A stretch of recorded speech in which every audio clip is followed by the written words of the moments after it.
could AI be different to other technology waves? If it is, why is it? And what are the implications of that as we delve into tonight? So let's get started on this. We have two speakers to begin with. We've got opinion pieces we're going to be playing as live. We've got some video to be playing throughout this event.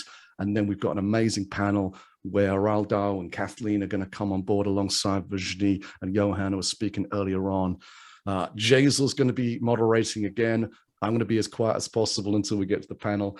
And 𝗏𝗏𝗏𝗏 later on will give us an update from the community as well. And somehow or other, we're going to squeeze it all into the next 1 hour and 53 minutes. So hold tight, buckle in, and let's see how far we can go in 2 hours. Johan becoming a very special part of this community. We featured his video last time. We wanted more Johan, so we invited him to come and deliver a TED talk for us, an 18-minute talk. He's an AI enthusiast. He speaks globally at conferences on the fourth industrial revolution and emerging tech. 2019 award winner for Best AI and Robotics Management Consultant by Wealth and Finance magazine. Congratulations on that, Johan. He's a published author, regularly contributes on thought leadership to publications such as Business Day, the Sunday Times, IT Web. Since I've started following Johan, he is just everywhere. It's unbelievable. He's featured in every magazine, and it's just like, I don't know when you sleep, Johan, but you certainly keep busy. He's the chair of the Special Interest Group on AI and Robotics with the Institute of Information Technology Professionals, of course, of South Africa, where he lives. But of course, we are all global citizens on this call, excuse me. And he does have a day job, by the way, works for PwC South Africa as a lead architect in automation. Johan, you are super welcome today. The stage is yours. We look forward to hearing from you today. Richard, thank you so much for that. It's nerve-wracking to have that kind of an introduction. Half the time, I think if people really know what I know, they will never invite me to speak at conferences. I'm daunted by how quickly this technology is changing and how much there is to learn. And a few years back, I started speaking to people globally, and I was amazed, and David Wood on this call was one of them, who I reached out to and said, I want to do a recording with you. I want to speak with you. And I was amazed with how many people of esteem and great authors and great speakers are open to speak about this kind of technology and to have these conversations. And I think collectively, we are all learning. It would also be interesting, and I almost want to say a welcome thing, if some of the talks this evening contradict each other, because that's how we learn. So as Richard said, I'm here in Johannesburg in South Africa. I'm very passionate about the future of my country. And as many of you have seen in the news over the last few weeks, there's a lot of things going on that is quite scary. Mass riots, almost a coup. Obviously, our country is beset by high levels of unemployment. Official figures are 34%. They reckon it's most likely closer to 40, even 50% of unemployment. 60% of our population is under 25 and mostly unemployed. So, and I've got a son of 7 years old. So I look at this technology through the lens of what kind of a world will we be leaving for our children. As Richard said, I work for PwC, and if you've ever worked for these big consulting firms, I am almost forced to tell you that I don't speak on their behalf. Otherwise, HR will be on my case tomorrow. So the question of this conference and this webinar this afternoon is, could artificial intelligence be different to other technology waves? And I would say with a resounding yes, it will be. And why is that? Because for the first time in our technological history, the very nature of humanness and even our consciousness will most likely change. We hear about future innovations like the cyber physical world, implants into our bodies. We talk about the biorobotic or the post-human future. I often think that the problem with a lot of these AI conferences is that it's technology only or platforms only. But I think the philosophical and the ethical element of this technology is more important and should be discussed a lot more, the societal impact. This evening, in this very short time that I have, I want to touch very briefly on Schumpeter, Kondratiev. I want to talk about the sixth wave, the so-called sixth wave. I want to talk about this. Are we leading toward a utopian or a good future, better future? Are we leading toward a dystopian or a horrible future? And I think most people, and especially if you look at popular media and especially Hollywood movies, they're all saying that we're moving toward a dystopian future. I personally also am leaning toward that. Maybe I would say I'm in the middle between utopia and dystopian, but I think knowing human nature and how good we are at up, if we don't get this right, we could really allow a future for our children that they would look back on us and say, why did you ever allow this? I recently wrote first of a two-part article series in the Business Day locally, and it's called Hey Dad, It's 2050, and that's by then my son would be 36. First article is about a utopian world where he writes this imaginary letter to me from 2050, talk about how the world's become better, and I'll touch on some of those possibilities toward the end of my talk. The one that's being released on Wednesday next week is the dystopian future, where this imaginary letter of my son is really blaming us as a generation of why did we not rein in this technology? Why did we create this horrible world? And why did we allow it while we still had the power to rein it in? So Schumpeter, as many of you know, was an influential economist in the early 20th century, and he is famous for speaking about creative destruction. The fact that we have to almost allow our current concepts to be destroyed, our current economical structures from within, destroying the old one to create a new one. There's so much more to say about this guy, and I'm skimming over it, but it really assumes his theory that long-standing arrangements and assumptions must be destroyed. And I think that's already happening at the moment in order to make room for new innovation. And I think more so than ever before in our technological history and in our history of innovation, those old assumptions are busy changing, are busy disappearing. And I think we can almost not imagine the world that we will have in 2050 when our children are older. Who knows whether we will still be here anymore. Then the Russian economist 𝗀𝗻𝗄, who spoke about the long wave cycles, or you'll read about super cycles or great surges or the so-called K waves, these cyclical phenomena in the modern world economy. And just briefly to go through it, and some elements of this touches on the first, second, third, and fourth industrial revolution. And by the way, I personally like speaking more about the smart technology era than the fourth industrial revolution. But we know it was water power and it was steam and rail here in the 1845s, and around the 1900s, electricity and chemicals and the combustion engine. 1950, protochemicals, electronics. 1990s, digital networks, software, biotechnology, and then the so-called sixth wave that we are in now is about automation, robotics, digitization, sustainability, and really the impact that this technology can have on every one of us. I'd really want to do a shout out for a book, and I'm going to actually put it here in the chat. Let me quickly do it. It's a book by Sean Cully called Transition Point. Hang on a second. Now suddenly my computer is opening up all kinds of apps. There we go. There's the, oh my word. I want to do this right because it's really worth reading this book. There we go. And I've spoken to Sean a number of times, and he speaks about these six waves. So his book is Transition Point from Steam to the Singularity. Quite a big book to get through. But he talks about the fact that we are now in the sixth wave and how it will impact the transformation of change. And he's basically saying in this book that there will be six main areas that will be impacted through this sixth wave. One is our paradigms. In other words, the way we view the world. The other one is the way we conduct business. Thirdly, our scientific and technological explorations, our economic models, our society, and our very world views.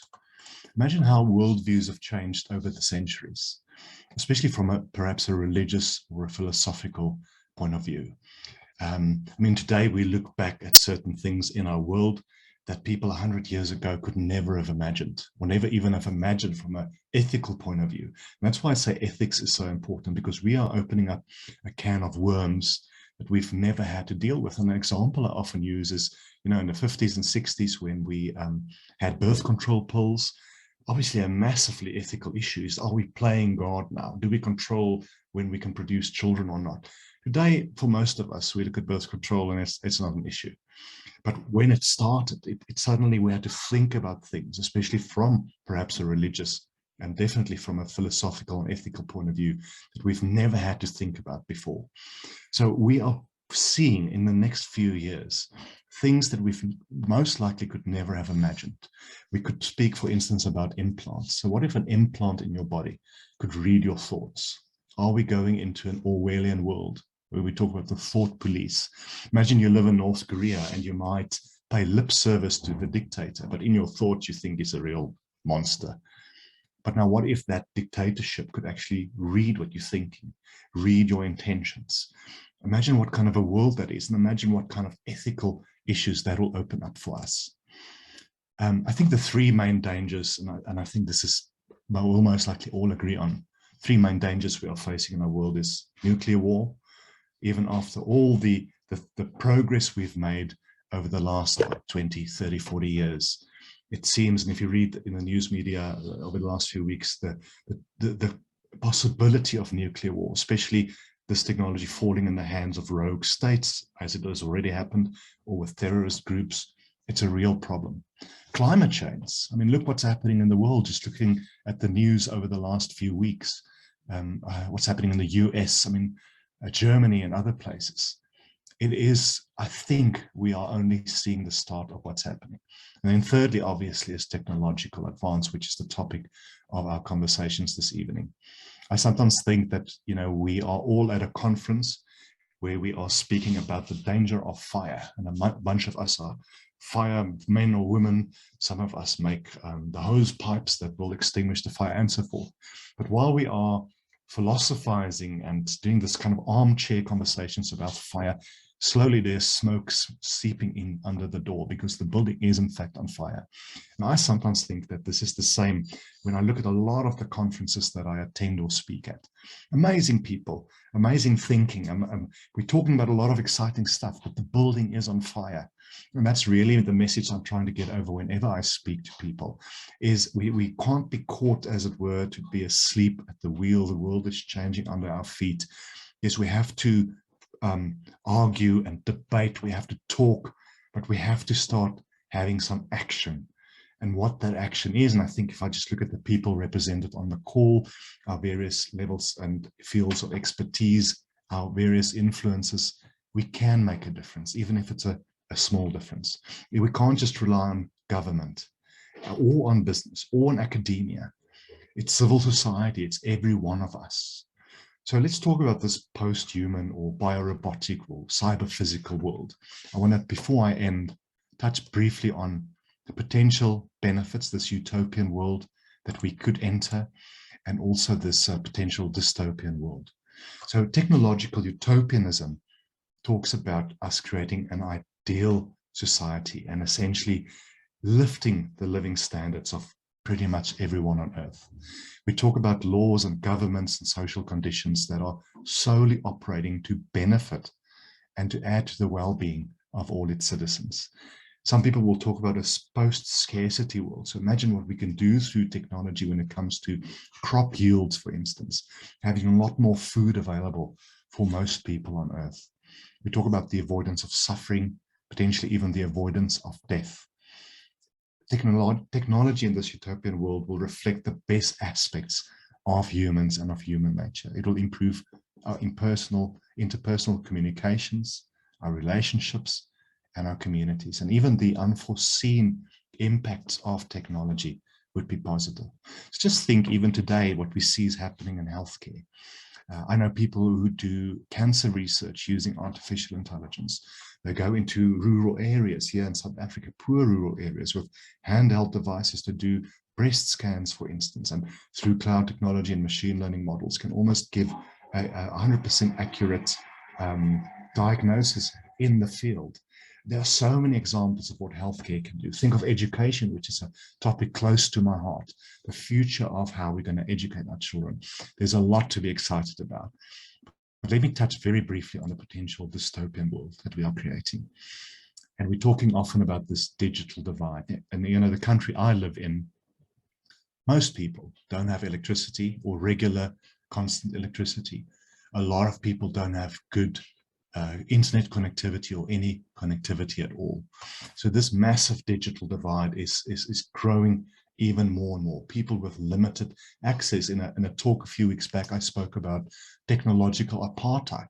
Apartheid obviously associated with the country I live in, where in those days, because of where you were born and how you looked like, you either had access to really great services and healthcare and the like, and a good economical future, or not at all, which was obviously evil. But we are most likely doing it with technology now through this divide, just because you don't have access to technology and to connectivity. And, you know, I often think, if I look at some of the rural schools here, if children's stomachs are hungry, which happens for a lot of children in our country and in many areas in the world, how can we expect them to learn? So before we jump on our high horses of using machine learning and virtual reality to teach these children, we have to look at the societal impact of what's happening around them. How can we make sure that they have a good diet, that they have access to clean water? For most of us in this call, we can't even identify with it. Years back, I worked extensively in some of our rural areas, and it opened my eyes, because I think, you know, none of us on this call are worried about what we're going to eat tonight. We might not always have budget to go eat out and to have an incredible meal, but I've never in my life gone hungry. I most likely never will.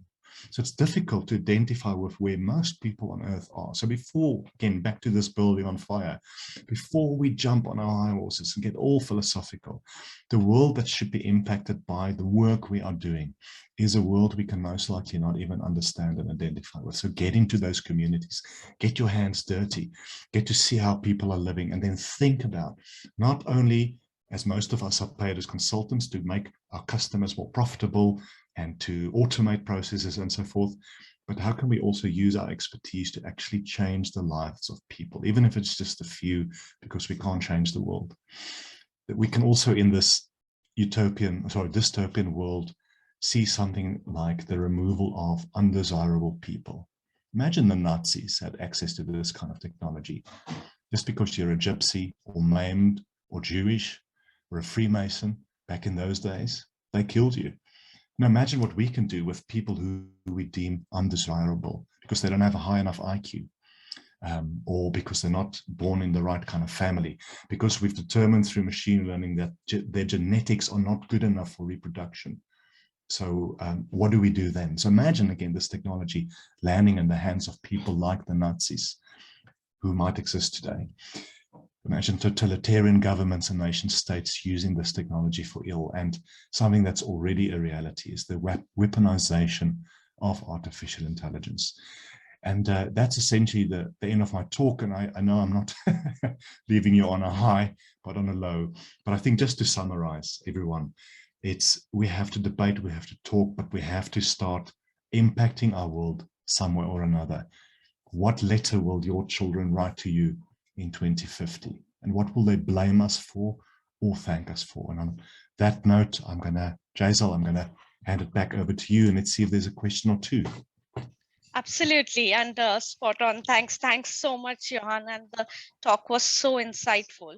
I think what you have really highlighted is so important, that we have to consider both the aspects of the utopian world and the dystopian world when we talk about technology, especially when technology is so ubiquitous. It is growing at a scale that we cannot imagine. So what is the societal impact that we are having? And what is the impact that our children are going to see? What are the questions that they are going to ask us? Are we asking those right questions to ourselves so that the ethics are completely covered into what we are doing? And is it going to help to even remove the unrequired or unnecessary parts that we are seeing today? So I think what we need to do is all collaboratively need to work together, see the societal impacts, look at the ethical parts that AI is bringing in picture, remove the biases, or mitigate all the risks that you have highlighted by the divide that the technology can bring in. And in order to do that, collaboration is the key. Building the safeguards and all the ethic frameworks are going to help us to do that. I think that will build a better future for our children, definitely. And I'm positive about that. We would do the right thing. Thank you. Thank you so much. I will look at the questions. Johan, since you're going to be on the panel, shall we come back and revisit some of this with you and join the discussion and connect the dots later on? Would that work?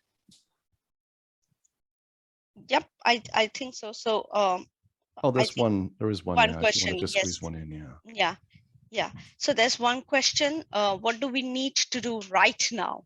So that's the question. Johan, are you still there?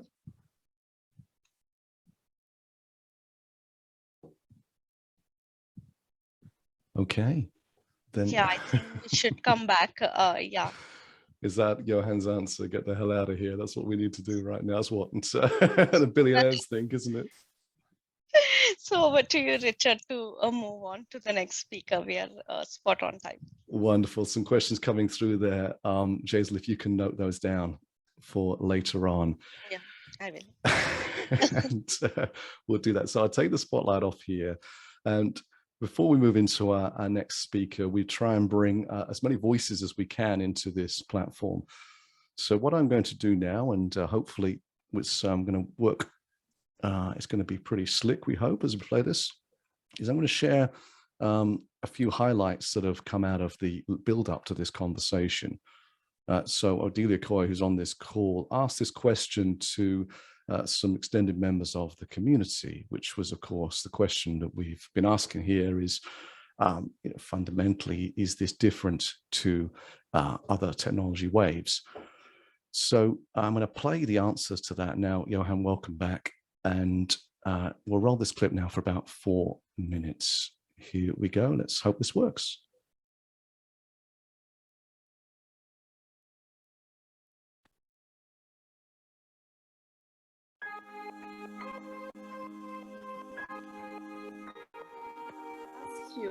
Could AI be different from other technology waves?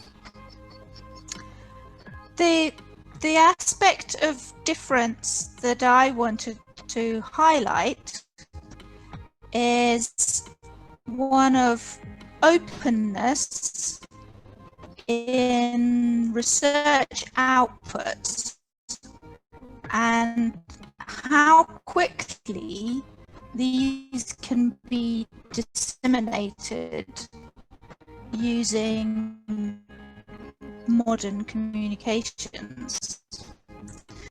So compared to previous technology advances, we have a difference of culture in how openly things are published, how openly results are disseminated, and how quickly people can pick them up. And that has two effects. One is on how quickly we can make the next advance, make the next step, because there are so many more people that already know about all the previous results and can start looking for the next breakthrough. And the other effect is how much more widely the technology can start to be applied. The accessibility of that technology. Okay. We tested, we tried, but alas, I hear it's lagging, and it was certainly lagging on my side. So not a problem. I will put a link up to that video in the chat, and we won't let the technology get the better of us, despite numerous conversations with Zoom in preparation for this, but the best laid plans and all that. So it gives me great pleasure to be introducing our second speaker, who is Virginie Martins-Dunebrega. Virginie is an attorney at law, accredited mediator, acting also as an international consultant and expert for international organizations and actors focusing on the Sustainable Development Goals and ESG strategies. She founded Creative Resolution as a niche firm in 2012, provides strategy, law, and policy consultations, as well as representation. She conducted research in 2018 on AI and frontier technologies, covering the international AI ecosystem, its ethical and human rights challenges in line with human-centered management of the innovation cycle. Her case study was about how AI and frontier technologies can improve the speed, impact, and efficiency of the work being done by the United Nations. The last 4 years, she's been advocating for an open, diverse, and multicultural AI with strong international ethical and international law benchmarks promoting human rights, fundamental freedoms, sustainability, and profitability. She holds an executive master's in management of international organizations and 2 masters in international and EU law, completed by conflict and peace studies. She's based in Brussels and Paris, but works globally. Virginie, it's very, very nice to have you here. Let me spotlight you and say very much the stage is yours. Thank you, Richard. Thank you for this community to having me tonight, and I'm glad to be joining like-minded people. Thank you, Johan, for your speech, and I will continue to connect the dots and try to, for us all, to have a snapshot of the AI ecosystem and how we can connect the dots. I'm going to share my screen and see if it works with the beta version, so please confirm to me if you can see it.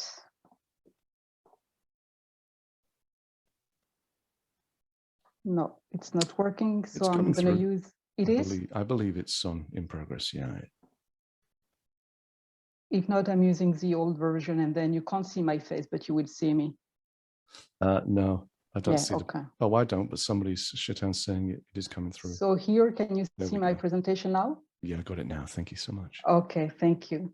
So sorry, you won't see me during my presentation, but then I will answer all your questions after.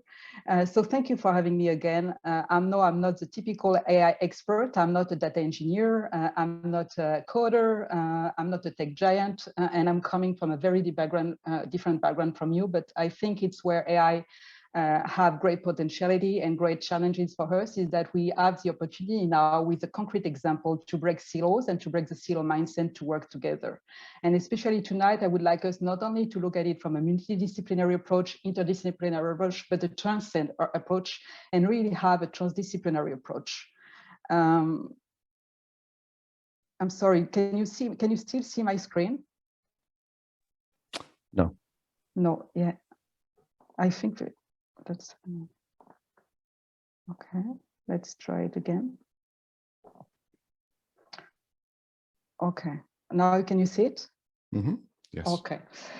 So not only I have a hard question tonight to answer is whether AI is a different wave of technology, but when we were talking with Richard, he asked me another question, and it was whether AI could be a different ideology or technology. And I thought it was a big question. And so as a lawyer, I went back to what I know is to look back at the definition of terms. So an ideology is a set of beliefs from a group, a set of opinions, a set of assumptions, whereas a technology is a set of rules, principles, and processes.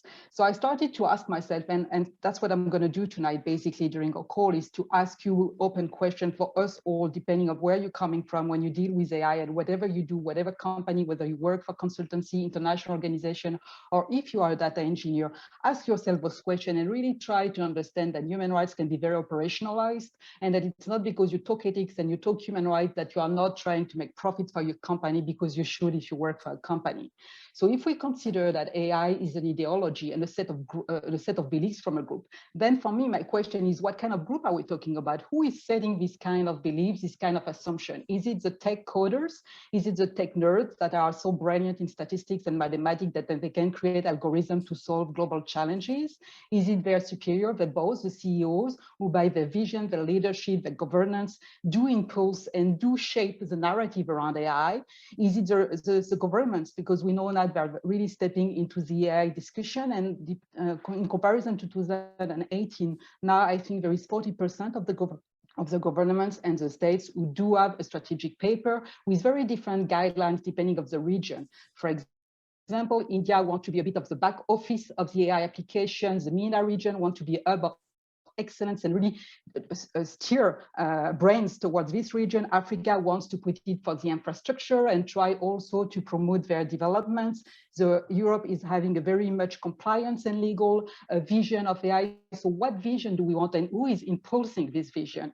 Again, is it data scientists? Is it some big tech company? Is it us as citizens? Is it us as employees? Is it us a practitioner of AI? And if we are at this set of beliefs, what kind of beliefs do we have? Is it just a new wave of automation that existed in the 19th century with manufacturing as an automobile? Is it the fourth industrial revolution, as the World Economic Forum put it, because it's very disruptive? Or is it also just a way to have hyper-personalized services, as we have seen with Amazon, Apple, and other companies really try to have a tailor-made approach to consumers and citizens? Beyond that, also, I want us, and that's what I thought when Richard asked me the question whether AI is an ideology, I was, okay, if it's an ideology, is it an ideology for all of us? And is it just an innovation, an invention, or something bigger that will transcend us, that will transcend our peculiarities? And that's, for me, it's why it's not just a technology. It's better to say it's an invention at the minimum and an innovation at best. An innovation for what? For progress for all, or just an innovation for some of us? And that's where I think there is a switch between a technology and ideology. Then the question maybe that I would like us to have in mind is, isn't it AI a technology that needs to have an ideology to be better and to be steered towards the right direction? Also, what do we talk about when we talk about AI? AI is very vague. We still don't have a common definition. It went back from 1950, so we are seeing that there were different waves of AI. Then in 1956, that's the first time when we have seen the word artificial intelligence with the Dartmouth summer camp. And here they were just trying to, researchers trying to explore the mindset, the human brain, how we are making a decision, how we are aggregating data in our brain. So really trying to understand us human. And through the 1956 to the year 2000, there were not really so many breakthroughs. There were a lot of times where there were high hopes, but then it didn't go through. And that's what we call the winters of AI. And then suddenly in the 2000s, there were a lot of waves where make us realize that yes, AI could be a solution and a new wave of technology. The first big moment we all recall was when a machine won against the world chess champion for the first time. And after that, a certain number of waves of innovation appear on the AI scene, whether by developing natural language processes, tools, reading, speech recognitions, and to the point that now when we talk about AI, and that when we have this conversation, wherever you are, we are talking about different kind of solutions, mainly thanks to 7. So the major one that we talk and we read about in the media is robotics, because it's where, again, we are seeing huge successes, huge progresses, and also it's a narrative that is developed by research and development. You can also see Hollywood movies. We all seen once in a lifetime a movie around robots. The second one is machine learning, when you can analyze 1 million of data and try to categorize it and make an assumption and a conclusion. Here you can see it processing a lot of chair to then come to the conclusion that is a chair. And just to give you a bit of like a perception of how much progress do we make in those areas. In 2017, for machine learning that you can see in the top left of your screen, it took 3 hours to map millions of pictures. In 2019, 3 years later, it just took a couple of minutes to do it. And some startups are already working maybe in 6 months or 1 year time, where we take some seconds to map out those large amount of information and of image. So it's huge. The progress are certainly here, and compared to winters of AI, we are seeing progress. We are also seeing a lot of imagery that is being used. I was talking to some of you before in the chat that 𝗏𝗏 today just released the fact that we are using imagery to map out certain region in the world and put it available for NGOs. So an NGO that wants to develop a road in a certain area, they can't have access to the area, it's too demanding, too costly, so they will connect to this application that will map out the region and tell them where are the located population, where are the risks when you look at the landscape, and then they can have the feasibility studies before even investing. There is also the robot, the chat box, there is the imagery, and there is the gaming. So basically, when we talk about AI, we all talk about that and not just about a specific one. Yet, when we all have the debate since 2018, I think there is a common momentum and a current understanding that the ethical concerns are the main, and I have listed there. They did not change since my research in 2018. and there is a strong consensus among all actors around artificial intelligence.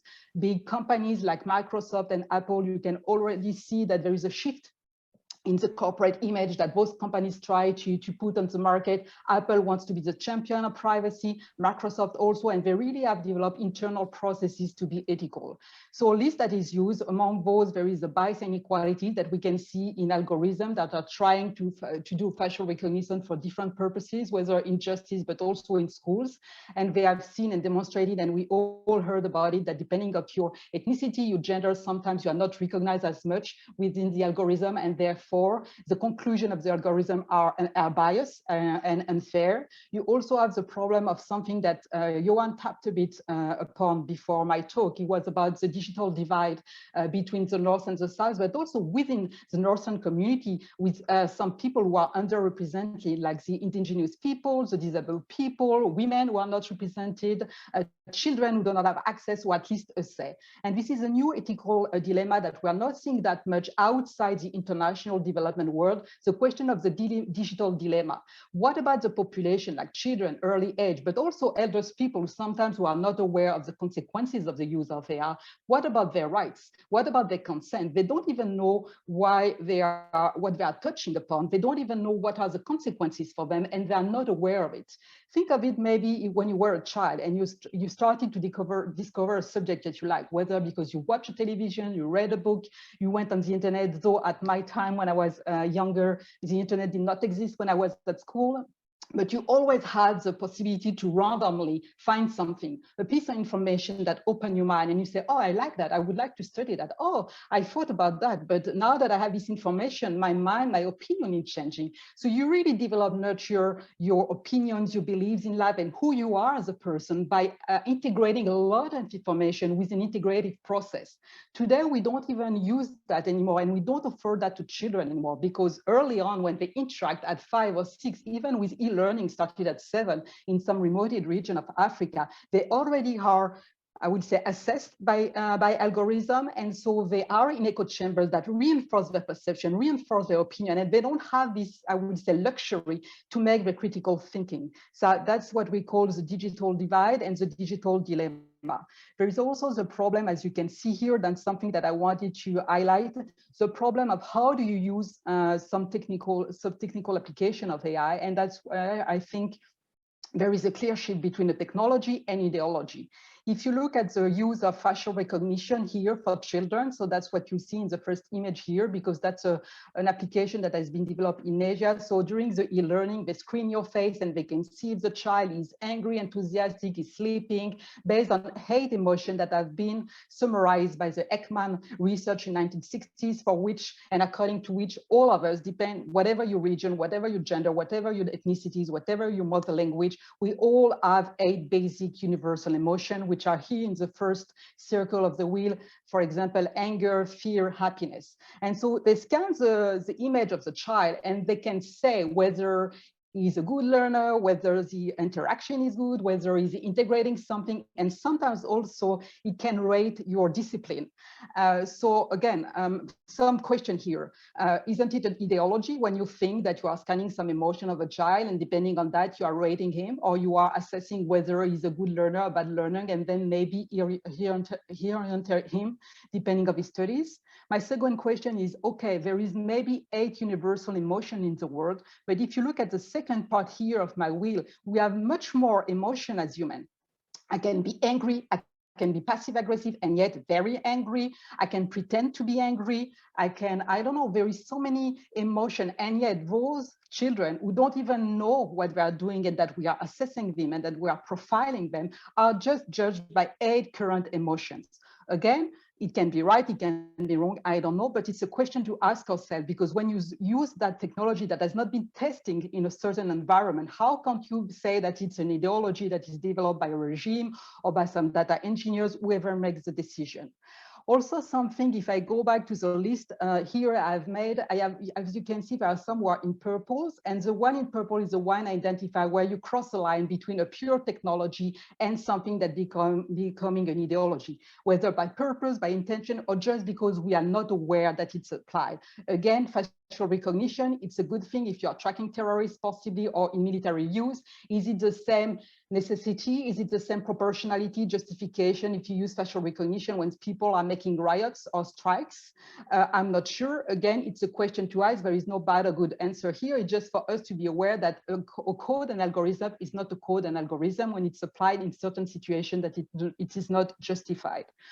Also, something that also tapped upon what Johan has been saying at the beginning, I'm not sure you can really see it. It's a social need and the social impact of what we do, and really the social need. That's something that is still underrated, not so much when we talk about AI for the SDGs or AI for good, because in AI for the SDGs, the thinking process is a bit reverse. You start by saying, okay, I want to tackle SDG 5, for example, which is gender imbalance. Okay, I want to tackle that. What is the problem statement? And then you try to find all the solution, all the application of AI that you can use to resolve that. So you start by what you want, and then you try to find the way to solve it. In other sectors, in other industries, it's the other way around. The technology is driving the conversation. The technology is driving the debate and is driving the decision. So we have this technology, it's there, we can use it, it's profitable, and then we make a business case, and then we sell it. But what about the needs of the beneficiaries? What about the needs of the people? Yet we need, as Johan said, to destroy a bit what we knew before, to bring change and possibly to bring that and those application into the market. But still and yet, why are we doing that and how are we doing it is important, and that's where there is a shift between a technology and ideology that I see is important. So again, how AI can be different, ideology, not only, it's a technology that needs a certain ideology, and it's not an invention, it's also an invention. And to see how different AI is and why it is a different wave of technology, I would like us all to see a short video that I have transmitted to Richard beforehand. And Richard, if you can play it, please. I can but try. Unfortunately, Okay. Here goes nothing, right? Thank you. Do I need to switch my screen? It should overtake it. I'm going to turn my Okay. video off this time. You never know if that might help. So here we go. The optimize button is on for what it's worth.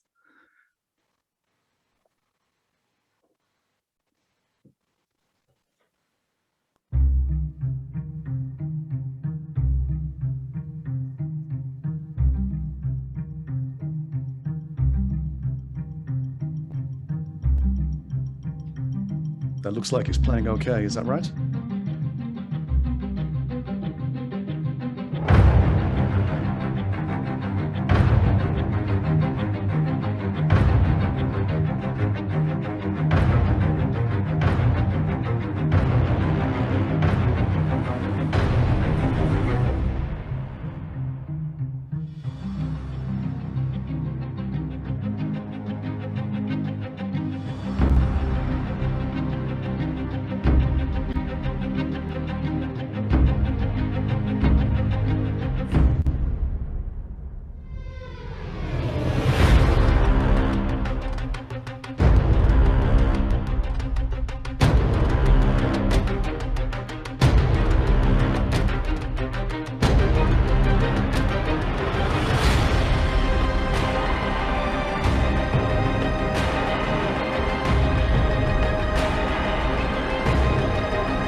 Thank you. I love this video. I really love this video. It's and breathe.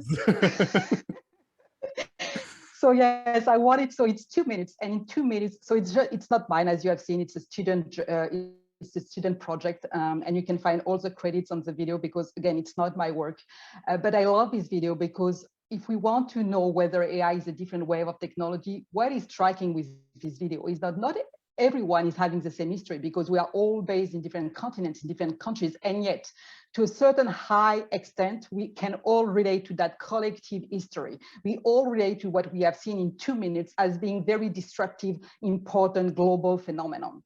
And I think that's why we can say that AI is a very different wave of technology because first, it's a global phenomenon. It's transnational, it's transdisciplinary, it's cross-disciplinary. Everyone is talking about it, and it's affecting everyone from children, elderly people, 40s people, teenagers. Everyone is looking at it, from states to NGOs, from big tech companies to finance, with investing millions by 2025 and 26.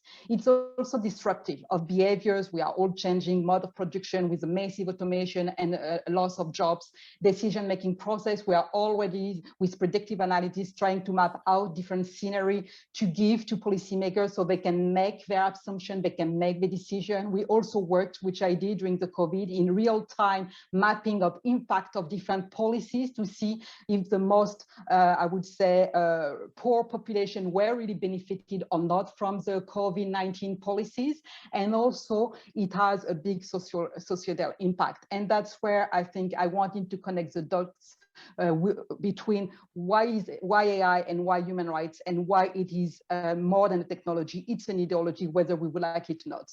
So there is the first wave that you can see here on my left-hand side, which were general application at the very beginning of AI, which were more for an industrial application between business to business. And slightly, we started to see the application for consumers and then from citizens. So we shifted from a B2B to what we call a business to consumers or to citizens. And then we started to think about purpose-driven. And it started since 2009 within the international development communities with the United Nations and also other NGOs being straightforward saying, okay, no, we don't want innovation for innovation. It's not an end, it's a mean to something. So we want to be purpose-driven, mandate-driven. And that's where you can see on the right side of my screen, there is a general AI with not really purpose, just innovation per se. And innovation per se is beautiful. Some researcher, we have to thank them for their brain, but it's not enough nowadays to just think about the innovation. We have also there the ethical and responsible AI, when there were a common consensus that ethics is important and we need to have soft laws, which are the code of ethics within companies, but also sometimes some regulation and some laws.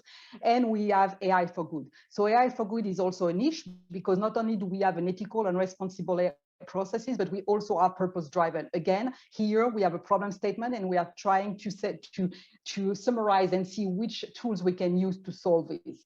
And the more you have a socioeconomic approach to that, which I also call a socioeconomic approach towards the SDGs, the more you are really trying to have a vision before having a process. So in one hand, you have a technology-driven, I would say, mentality, and the other way you have a mandate, purpose-driven, society-driven mindset. So after all this conversation, we can also say, okay, so there is a lot of things for us to do, but I'm human, I'm a data scientist, and I don't know, so what now? What can I do, me, whoever am I, whatever I do, to really bring those, I would say, concepts and ideas within my work? So first, I think we all have to agree that we need diversity, not only by region, nationality, ethnicities, but by background. So who are you? Data scientists, we need strategists, we need consultants, we need human rights policymakers, we need a researcher. All of us need to be here from the ideation phase to the deployment phase. We need to be here to have the right problem statement. What are we trying to solve? What are we trying to achieve? This is very key. We also always need to have a very solid track record of ethical, human rights-oriented, human-centered design processes that we need to always review, adapt, modify, and most importantly, we always need to test our application. It is not because one application is valid, is necessary, is well received in one area, facial recognition for terrorism or for military use, that it's necessary, proportionate, and useful in another area. For example, again, facial recognition for mass surveillance. What is it that we're trying to achieve? Also, something always ask you, that's something that we do when you are a mediator and a peacemaker. Why? Understanding why am I doing that? Why? Always question, especially when you are trying to see the process from a very objective point of view. Always assess why am I doing it? And also try to think 4 times ahead. Okay, what will be the consequences if I'm doing that? What will the consequences? Can it be challenging? How can I put the safeguards in place? Who can I call? What can I bring, like another line of coding, for example, and how can I reverse sometimes the assumption that are made within my company? And then, because I think I must be in my line, also don't forget something, and I also love this picture. It's not, we are not working for AI. AI is working for us. AI, again, it's a tool. It's a mean. Yes, there are like phenomenal capacities. Yes, there are phenomenal breakthroughs, and we need AI. And AI, again, it's very thrilling for all of us because we can all gather a collective intelligence and put it in motion for something. But remember that we are unique. So far, AI is trying to catch up with our intelligence, but it can't, because we can create meaning. We can create purpose. We can envision the future. We can imagine, and we are unique, and we need to use this uniqueness for a purpose. Whatever is your purpose, I don't know, but try to think out of the box. It's not just a line of coding. It's not just an algorithm. It's an algorithm that now is touching every one of us, and is touching us as citizens. And sometimes when I lose hope, that's something that I like to remember, is that we always try to be very logic and try to be rational and rational at all of this. But I think the difference, again, as we can see in this community, will come from something a bit bigger than us, something that you may call your intuition, your heart, whatever, your community, your sense of belonging, something that is calling you for something greater. And I think we should not repeat what we have did with the environment, and we should race for something higher and bigger, not even for us, but also for what we're going to leave to this planet and to the children. So thank you for having me today. And that's the end of my conversation with you, at least with my presentation. Thank you. Hi, Virginie. Very, very thank you for an insightful talk. And it was so much information. I think you have got a lot of compliments on the chat. You can definitely look at those and questions I'll be covering in the panel. But to be honest, what you have said is so true, that there are so many possibilities and challenges to AI. AI is disruptive. It can bring breakthroughs in our future. But important is, how do we use it, whether it is purpose driven, whether we have a vision for it, and whether we are going to use it for AI for good.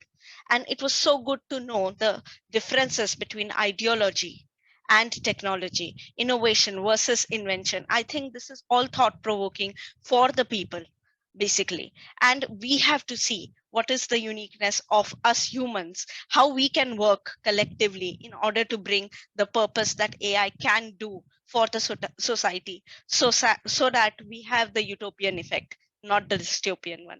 I think that is what even summarizes through what Johan said. I think it is absolutely in sync with that. Thank you so much. And I'll take the questions in the panel debate. And over to you, Richard. Thank you. Just echo that, Virginie. So let's keep an eye on those questions that are coming through so that we can pull them all together and maybe get kind of multiple respondents to those in the final 40 minutes or so of this session. And of course, be inclusive on that.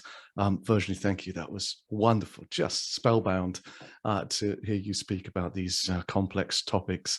If you haven't said thank you to Virginie, please just do so, something on the chat. It is like with Johan, it's incredible to spend this time with us and use this time. Somebody spotlighted me. I was hiding, but somebody put me on. Okay, given the last video worked, I'm going to come to 𝗏𝗶𝗵 in just a moment, but tempting fate, I'm going to play this video again now that 𝗙صηᵀ created for us, because they are voices that we do indeed want to share. So fingers crossed now, this should work nice and well. So here we go. Okay, and let's try that one more time.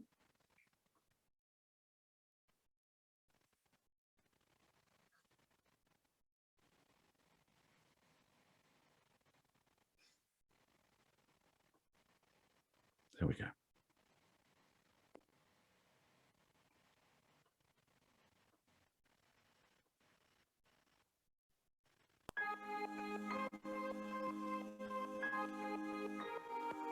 you. Could AI be different from other technology waves? The aspect of difference that I wanted to highlight is one of openness in research outputs and how quickly these can be disseminated using modern communications. So compared to previous technology advances, we have a difference of culture in how openly things are published, how openly results are disseminated, and how quickly people can pick them up. And that has two effects. One is on how quickly we can make the next advance, make the next step, because there are so many more people that already know about all the previous results that can start looking for the next breakthrough. And the other effect is how much more widely the technology can start to be applied. The accessibility of that technology in a really diverse range of applications is different to previous technologies. Again, because the information is available so much more easily. Thank you so much. How is AI different? Velocity and impact top my list. Velocity, the speed at which AI learns and adjusts and scales, surpasses anything we've seen, especially in understood settings and on discrete questions like gameplay in certain business applications. And then impact, we don't know most of the time how AI tools do what they do or where they're going next. So you put those two things together, velocity and impact, and the risk of unintended consequences, good and bad, goes way up, but really requires much more forethought than we're perhaps used to giving tools in the ordinary context. Hello, Jerry. Hi. Could AI be different to other technology waves? Okay, so AI is different from all other technology waves because, to answer this question, I should first point out that I'm often even paid to share my questionable AI expertise based on more than 35 years involvement in so-called AI. I'm not an expert, no one is. It doesn't yet exist. Though due to linguistic and conceptual ambiguity, best saved for a philological discussion, many scientists and businesses currently claim to be doing AI. Even these examples of so-called AI, these initial tentative baby steps towards genuine AI, are already impacting upon and benefiting many technologies and lives in wonderful ways. What many think of as sci-fi AI will have a priori knowledge, data contributed and implanted by humankind, and won't be dependent upon binary zeros and ones. But it will also be capable of learning empirically from direct and referred experience, perhaps with the capability to synthetically dream, which is fundamental cognitively to the human a posteriori learning process, and to reflect.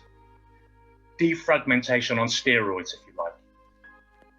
Meantime, we're all still in John Searle's Chinese room. I don't see that AI needs biological consciousness of the form we experience as human beings. Human so-called intelligence is contingent upon sophisticated neuroprocessing. However, the thought is, attempts to simply replicate human so-called intelligence set the bar extremely low. Of course, this might make some of us nervous, but we were nervous about train and air travel, weaving machines, and so on. Ultimately, a key differentiator will be that genuine AI, displaying goal-driven, responsive, adaptive behavior, a singularity, will be instrumental in preventing so-called intelligent humanity, the only species destroying its own habitat, from doing so. It will join Copernicus, Newton, Darwin, Einstein, and others in orchestrating a scientific revolution, a paradigm shift. AI is different from all other technology waves because, as a repository for and an expansion of the sum total of human knowledge in all known fields and beyond, to the benefit of mankind, it will encompass an impact upon all the others and upon every living thing to the same extent perhaps as gravity, but we didn't need to create gravity. Yeah. So, Aruna, could AI be different to other technology waves? Yes, definitely, Adelia. AI has been there for a very long time, but it's only now that we are using more widely. And I see the reason being the confluence of three major forces: data, compute power, and storage. With regards to the other technology waves, AI is about intelligence, not just automation. It's actually a game changer in itself, leading to more and more innovation. It's for every company that's got a digital footprint, and it is not a threat to the workforce. Rather, it's actually creating new jobs and redefines the existing workforce. To me, AI is everywhere in every industry and touches everything. As you can see the scale and the impact it can have, we need to make sure we use it responsibly and use a risk-based approach for its implementation. Thank you. Thank you so much, Adelia, for organizing that and for contributors there. Great to see those people. Thank you, Jerry, for your words as well. 𝗫𝗵, are you there? Yeah, very much. Yeah. Wonderful. Let me find you on the screen. Could you give us an update of the community? Hi, everyone. So just to give you a quick update on MKAI, I'm a voluntary MKAI head of community. MKAI, so it's very easy for me to explain what MKAI is actually. If you've heard the talks here, we are a community. If you're interested in AI, if you're thinking on AI, and I'm going to quote the talk, it's transnational, transdisciplinary, cross-disciplinary. MKAI is a community. We have people from different walks of life. We don't have all engineers. We have lawyers. We have students. We have AI enthusiasts. We have a different bunch of people from all walks of life. That's what defines MKAI. That's the heart and soul of MKAI. The community update is we have chats. I'm going to post a Telegram link, an open discussion group. That's for you to pursue your AI journey and discuss anything AI that you would like to do. We also have, so if you're interested, we have focus chats on AI in philosophy, AI in healthcare. We have a group on GeoAI, on AI in law. So there are different ways, if you have a specific interest, to get involved with MKAI in different chats. We have the general chat where you can talk about anything MKAI. Also, we are also pursuing, just out of interest, we understand the importance of ethical AI. We have a study group on AI and ethics. Enjoy your journey in AI. Exactly the way this current event is functioning. MKAI is for you to pursue your AI journey. The links have been posted, and I'm going to just put in again the master link for this event for you to comment, and I'm also going to drop in my link in case you have any questions. You feel free to reach out to me as well. Thank you very, very much, 𝗫𝗵. I've popped the links in there, but if you could kindly add them later on as well so that we have them a couple of times in the chat to refer to. We come on to Araldo now. Are you there?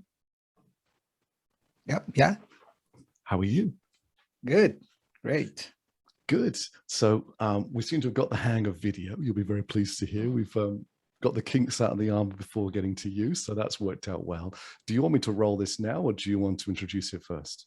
No, you can roll up. All right, here we go.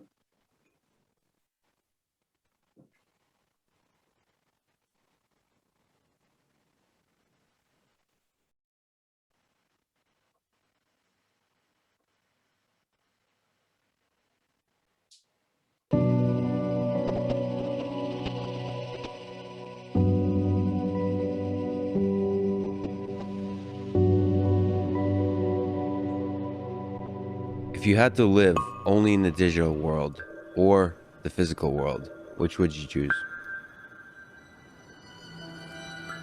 I had the choice to be in the digital world at the same fidelity as the real world with immortality. I would absolutely go with the digital.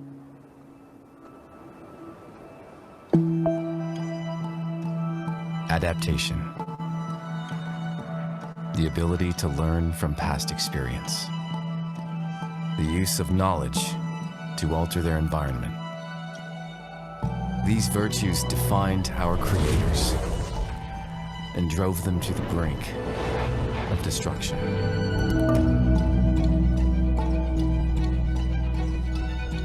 But we cannot exist without them.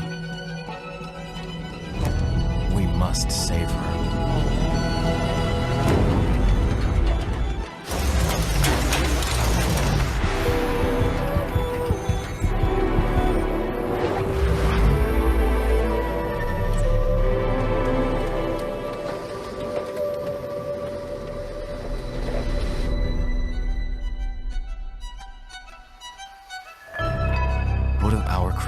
Exists within us.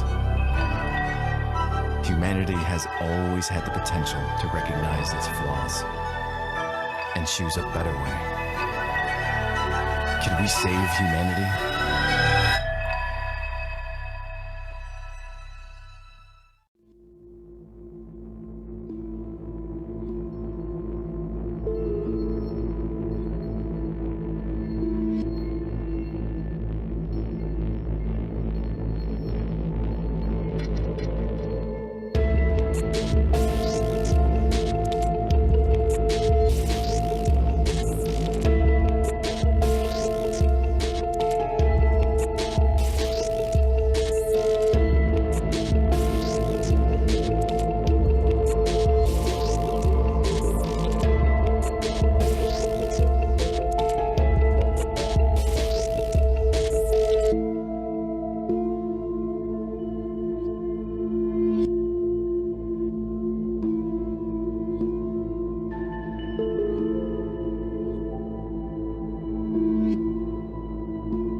Hi guys, my name is 𝗀𝗲𝗄𝗧. I'm an editor of Radar Digital, and my purpose is to make technology a greater force for good.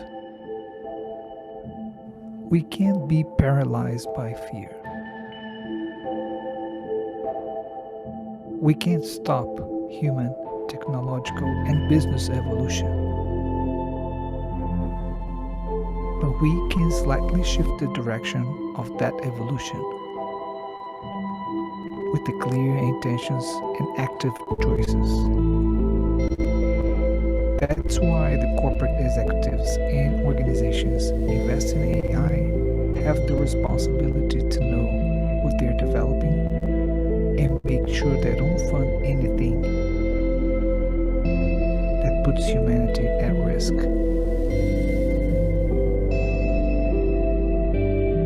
Can we do this alone?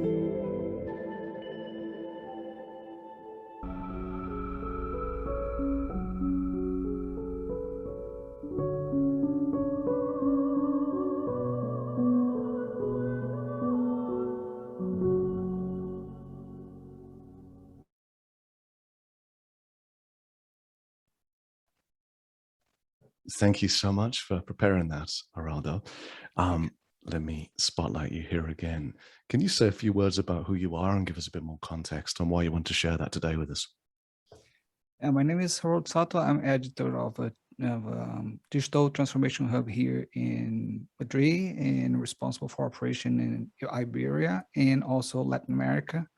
So I'm responsible for expansion and human-centric programs, and I'm also a speaker at the AR and VR Association as a keynote speaker. So in the last two summit, I've been talking about how we can use technology for good, especially immersive experiences. In the last summit, I brought this video, but this is a short video. I did at the event a 15-minute video. So if you guys wanted to see the whole talk, I can share it later.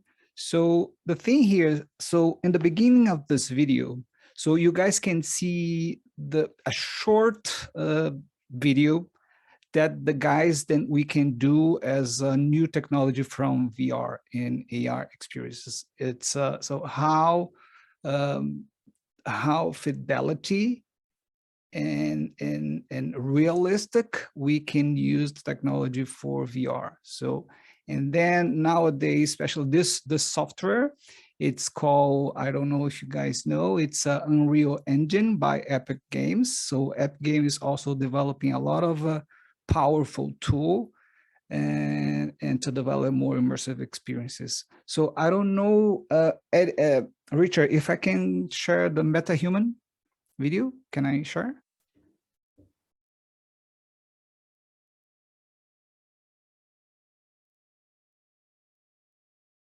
Oh, is that okay?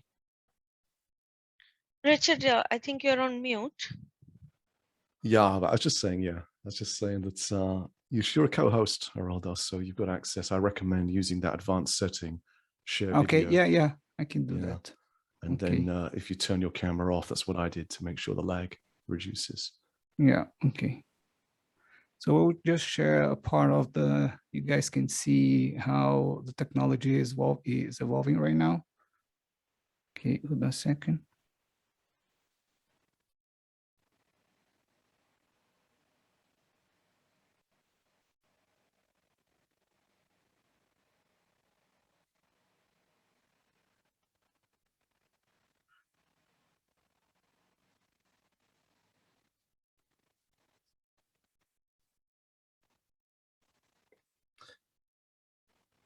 I'll put a copy of the chat up on the archive as well for the event to give us a chance to read through it again.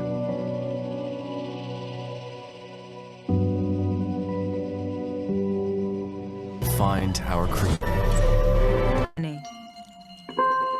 Save humanity.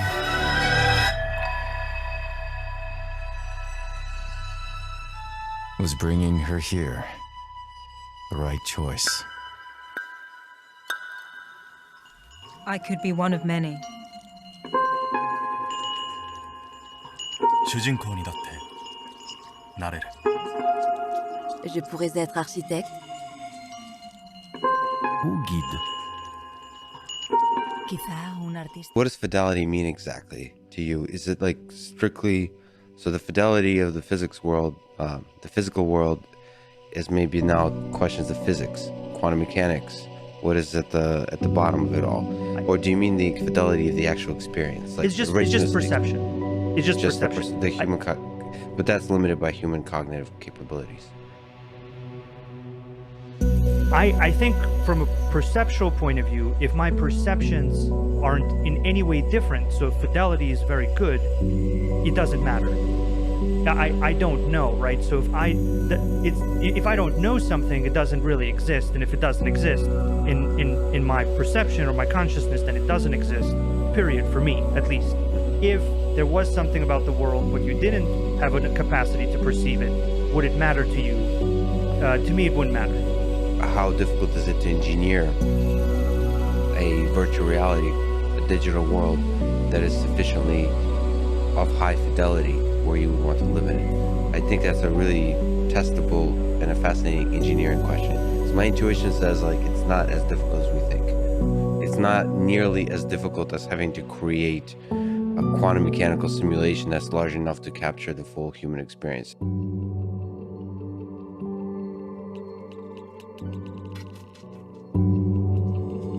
You create the narrative.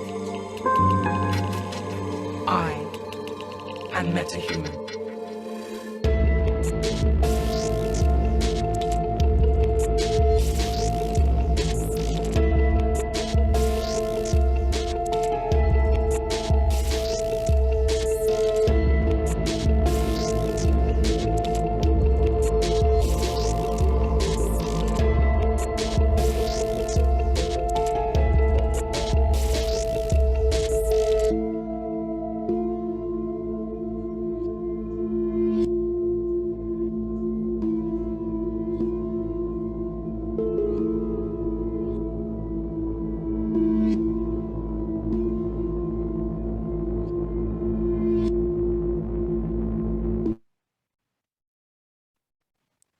That's it.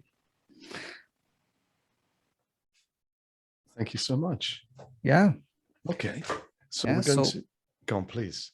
Yeah, so just so you guys have an idea how powerful the tools of developing VR, it's enhancing a lot in the last 20 years. So yeah. So if we're thinking about AI in this technology, it's evolving. It's not in the same direction, you know.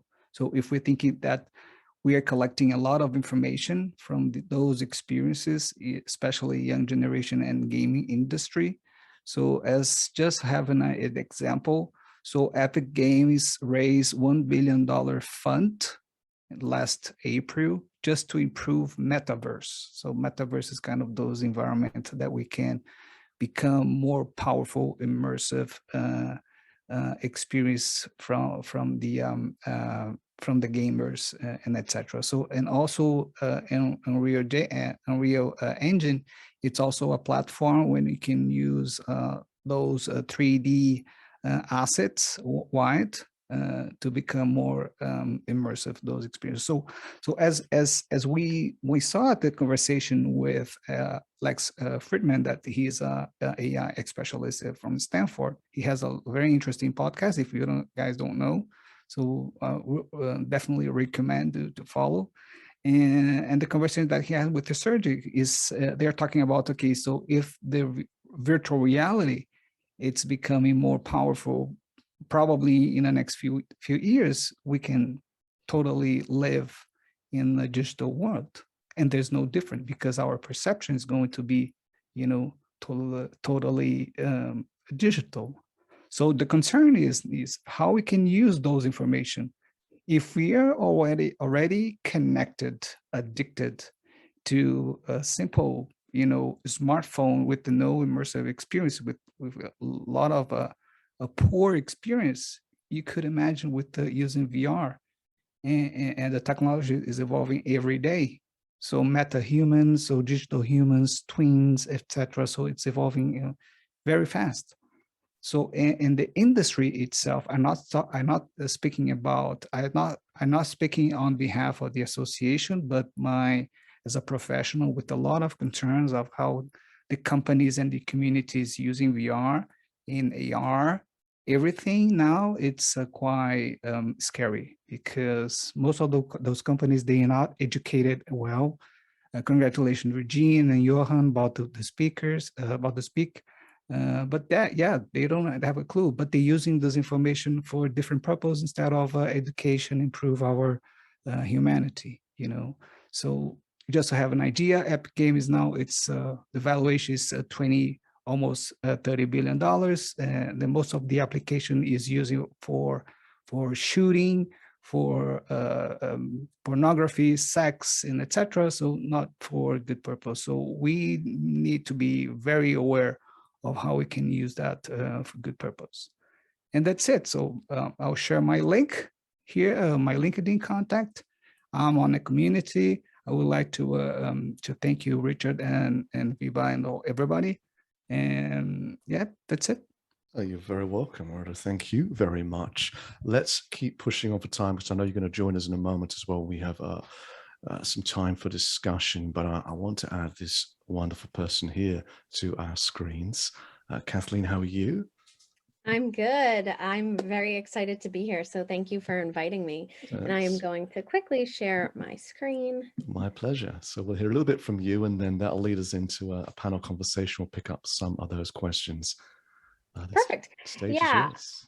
Perfect. Great. And thank you so much. So I just wanted to introduce myself to everybody in case you're not familiar with me or my firm. I'm Kathleen Walch. I am a managing partner and principal analyst at Cognilytica. We're an AI-focused analyst advisory and education firm. We cover about 20,000 vendors in the AI space. So as you can imagine, it's very large vendors all the way to very small. And we produce market research, advisory, and guidance on artificial intelligence, machine learning, and cognitive technology.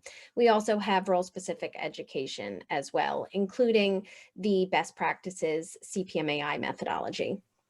As I mentioned, I'm a managing partner and principal analyst at Cognilytica. I also have a podcast as well. So Lex has a great podcast. I'm the host of the AI Today podcast, which has been going on for 4 years.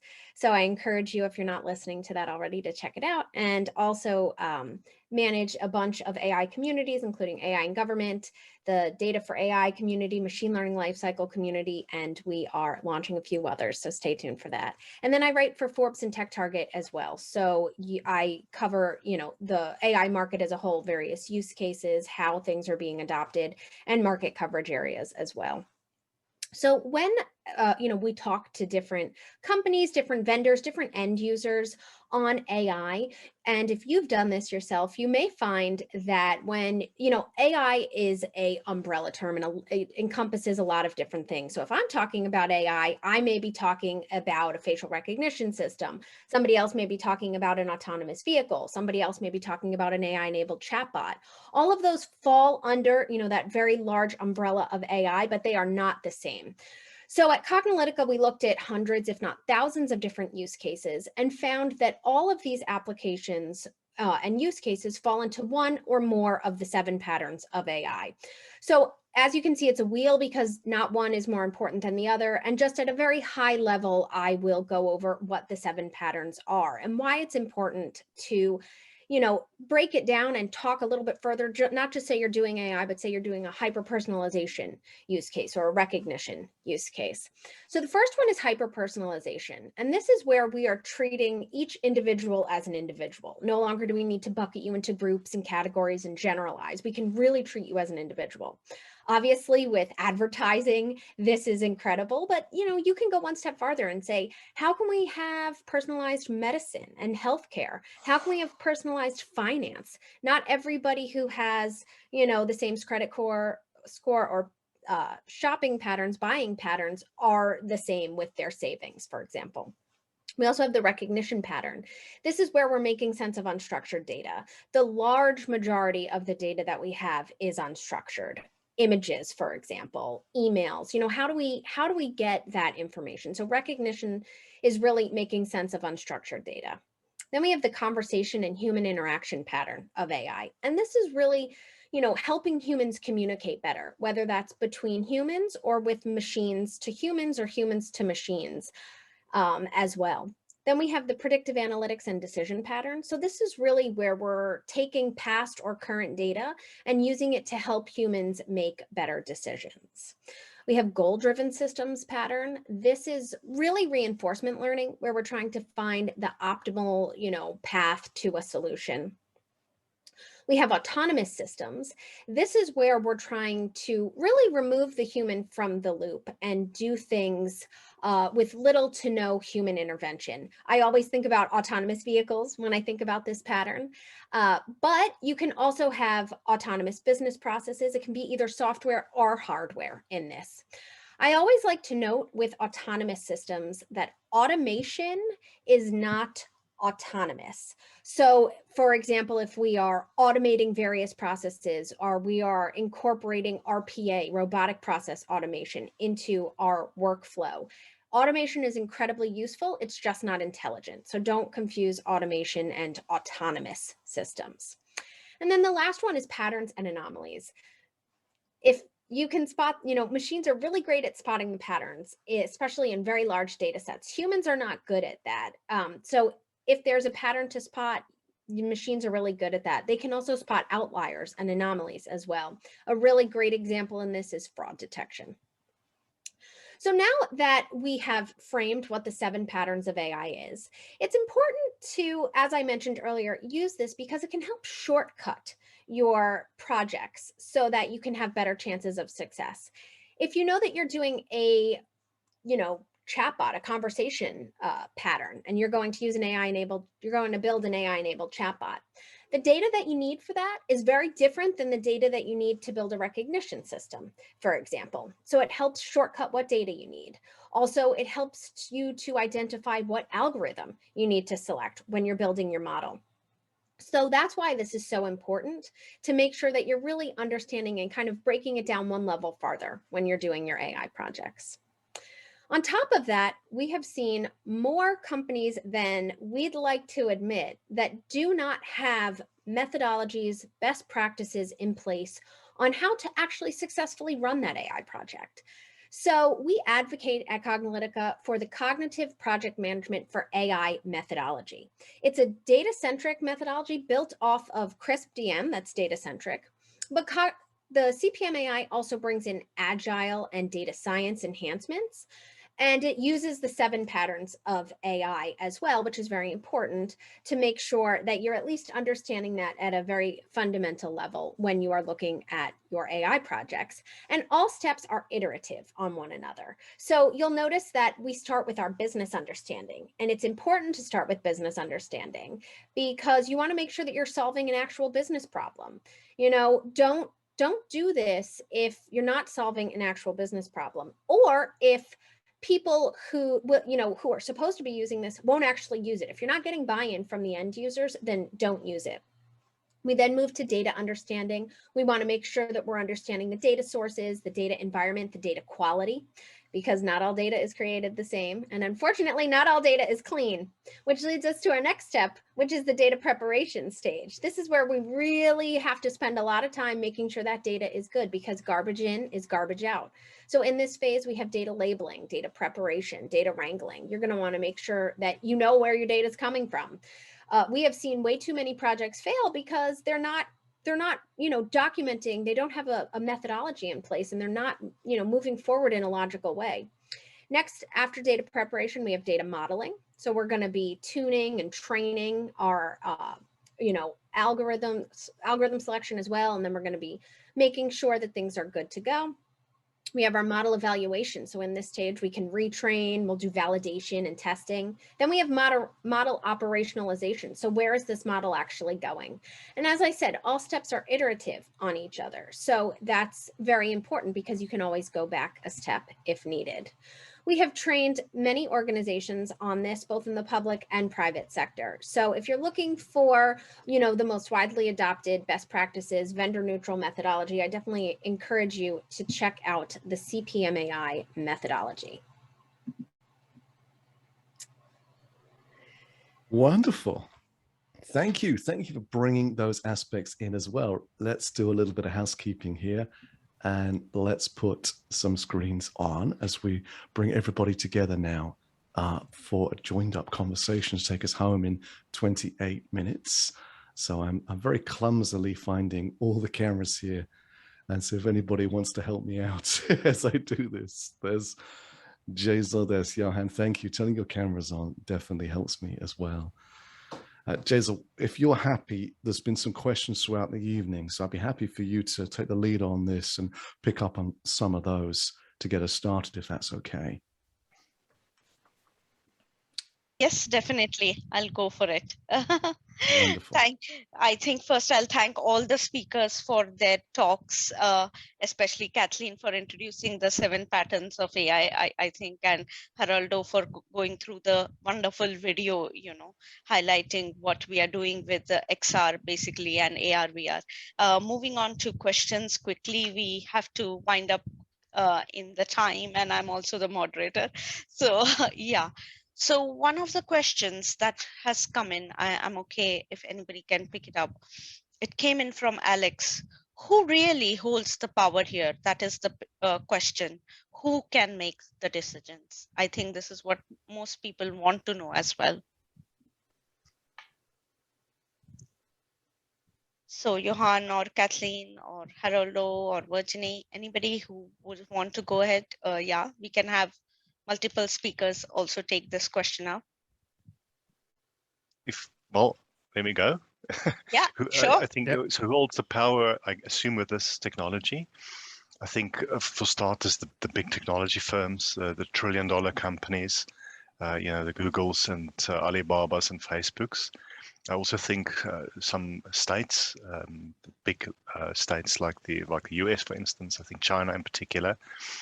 So between the big corporations and I think some nations, that's where currently the real power is. The power to change is hopefully with all of us, and some like maybe the World Economic Forum, the UN, etc. But I think the lines between who's really in power here with this tech is quite blurred, in my opinion. Absolutely. Does anybody want to add any of their opinions? Otherwise, I'll move on to the next question. Yeah, I think I would like to add, I think it's funny, as you said, Johan, because the conversation is driving by who is putting the money. But as someone put it in the chat, normally technology, AI, open sources are owned by no one. But because we don't have the knowledge, because it's the speed of evolution and innovation, it's so high that we can't keep up. That sometimes we lag behind. And it's really because we're not playing with the same cards. We don't invest. For example, I give you a simple example. In ISO, the groups who is working on the standardization for AI, most of the people there are representative of the big tech companies. They are paid to do that. And if you as an NGO or even an advocate, you want to enter, you have to take free time to be participating on those high-level panels around standards. And not all of us can do that. So we are not playing with the same financial resources, but I also think that we shouldn't underestimate the power of coders and people who work on data, because if they make a business case to their data chief or to their CEO, they can make a difference. And some, they can always also introduce new way of coding and new mindset. And I think that's also something I'm very keen on passing on during my talks, is that every single one of us can do something. You can resist to go to a tracing application, for example, or you can ask for the application to be more protective of your rights. And if not, then you don't sign up. And at a certain moment in time, if nobody sign up, they have to change the coding. So I think it's a bit of power in every one of us, but we just don't know how to activate it. Thank you. I'd also like to add that I think the people that have access to the data are the people that have the power as well. And, you know, unfortunately, a lot of big tech companies, it's becoming, you know, too much in the hands of too few, because data is what fuels AI, machine learning. So we need to make sure that we keep that in mind as well. Thank you. Thanks, Yeah. Kathleen. I just want to add that the major challenge that we have now, so okay, we're a small part of that, but we have leadership, you know, so leadership is important, crucial right now, especially for corporations and also from the public perspective. So we have a lack of, you know, we don't have now. So that's the main challenge for it. Thanks, Geraldo. Moving on to the next question, Kathleen, I would like to ask you, can you tell us how and when data is sufficiently clean, unbiased, and complete? Not sure we'll ever get there. Yes, you know, that is a really difficult question. We always get asked, how much data do you need? And when is your data clean? You know, when are you ready to go forward? About 80% of the time that you're going to spend in your machine learning projects is around data cleansing, data preparation, making sure that it's clean. We always say it's the unsexy part, but the necessary part. So, you know, you want to make sure that your data is clean. As I said, garbage in is garbage out. You don't want to use bad data. You also need to make sure that you are checking it. There are shortcuts, so you can take, you know, data sets that are already out there. Just be mindful when you use that, because I know that it's come to light. There's been some articles lately with image recognition, for example, that maybe 5 to 7% of some of these very large open data sets are actually incorrect. And you can say, well, you know, what's 5 to 7%?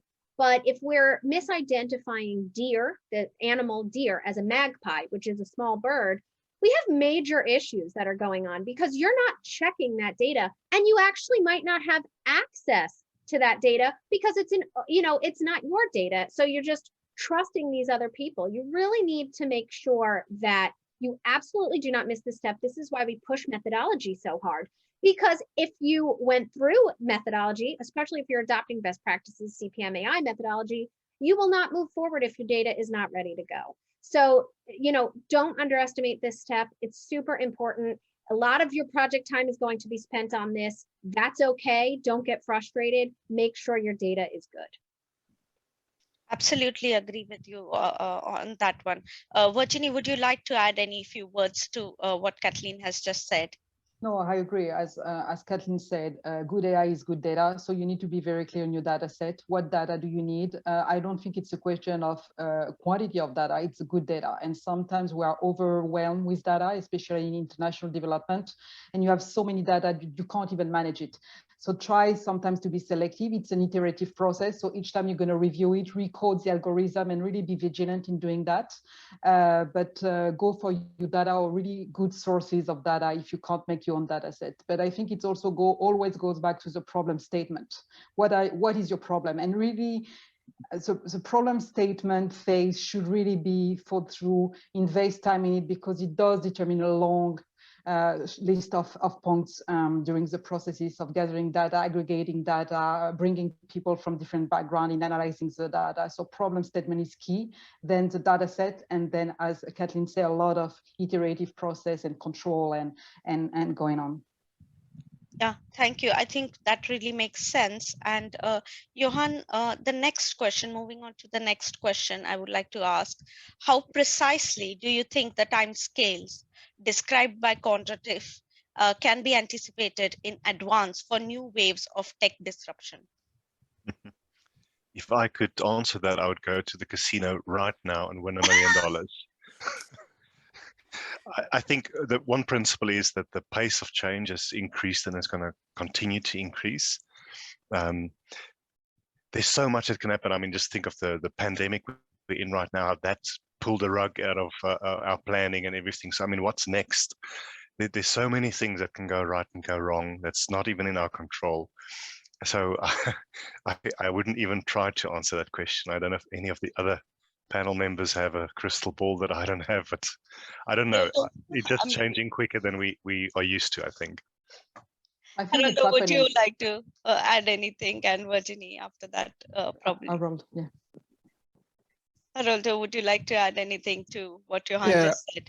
Yeah, I think about the data and etc. and the whole this conversation. I think it's if we're thinking about digital transformation. I mean, most of the companies they are focused on sometimes just on data, or sometimes on some just technology and etc. But we are forgetting about the human, you know. So it basically it's a human transformation, a human evolution, and we are not preparing those kinds of people, you know. So even in the large corporations and the big corporations, could imagine the small and medium-sized companies. So we're taking you know this for granted.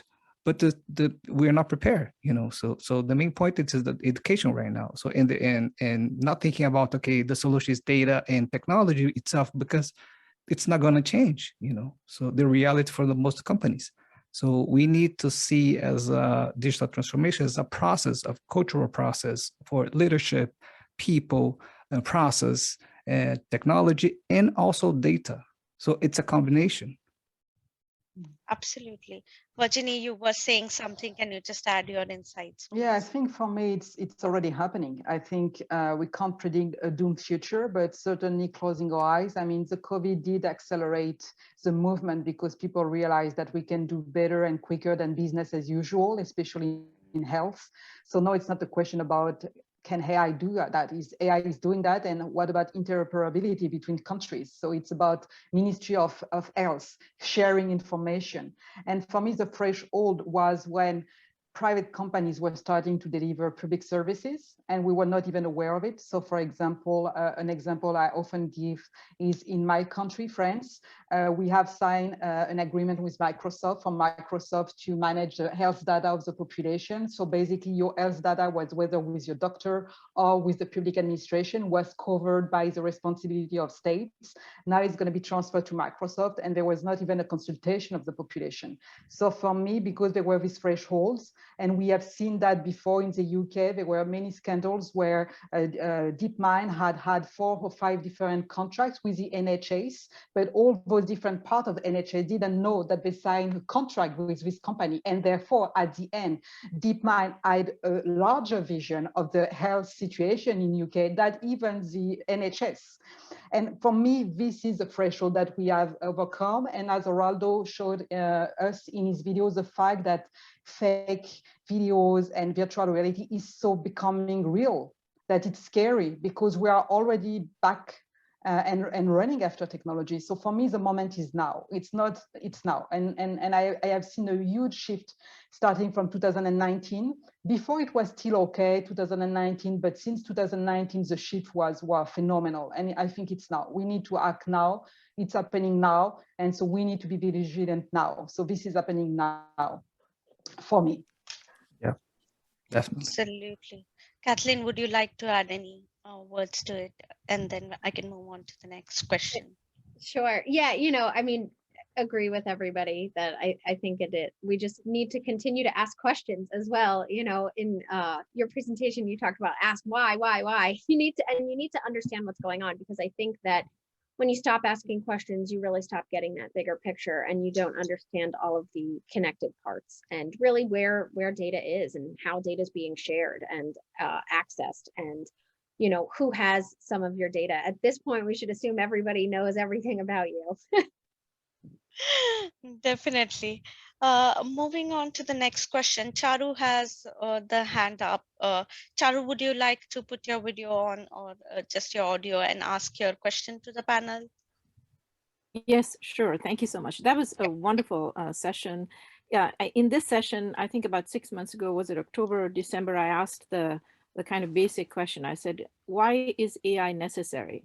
I think it was a bold question to a very sophisticated audience here. And similarly, I asked the WEF forum, I said, you know, AI is affecting everybody. And yet, I think if you survey, probably 90+% of the world cannot answer the word what AI stands for. Perhaps that's a bit bold, but somewhere around that point.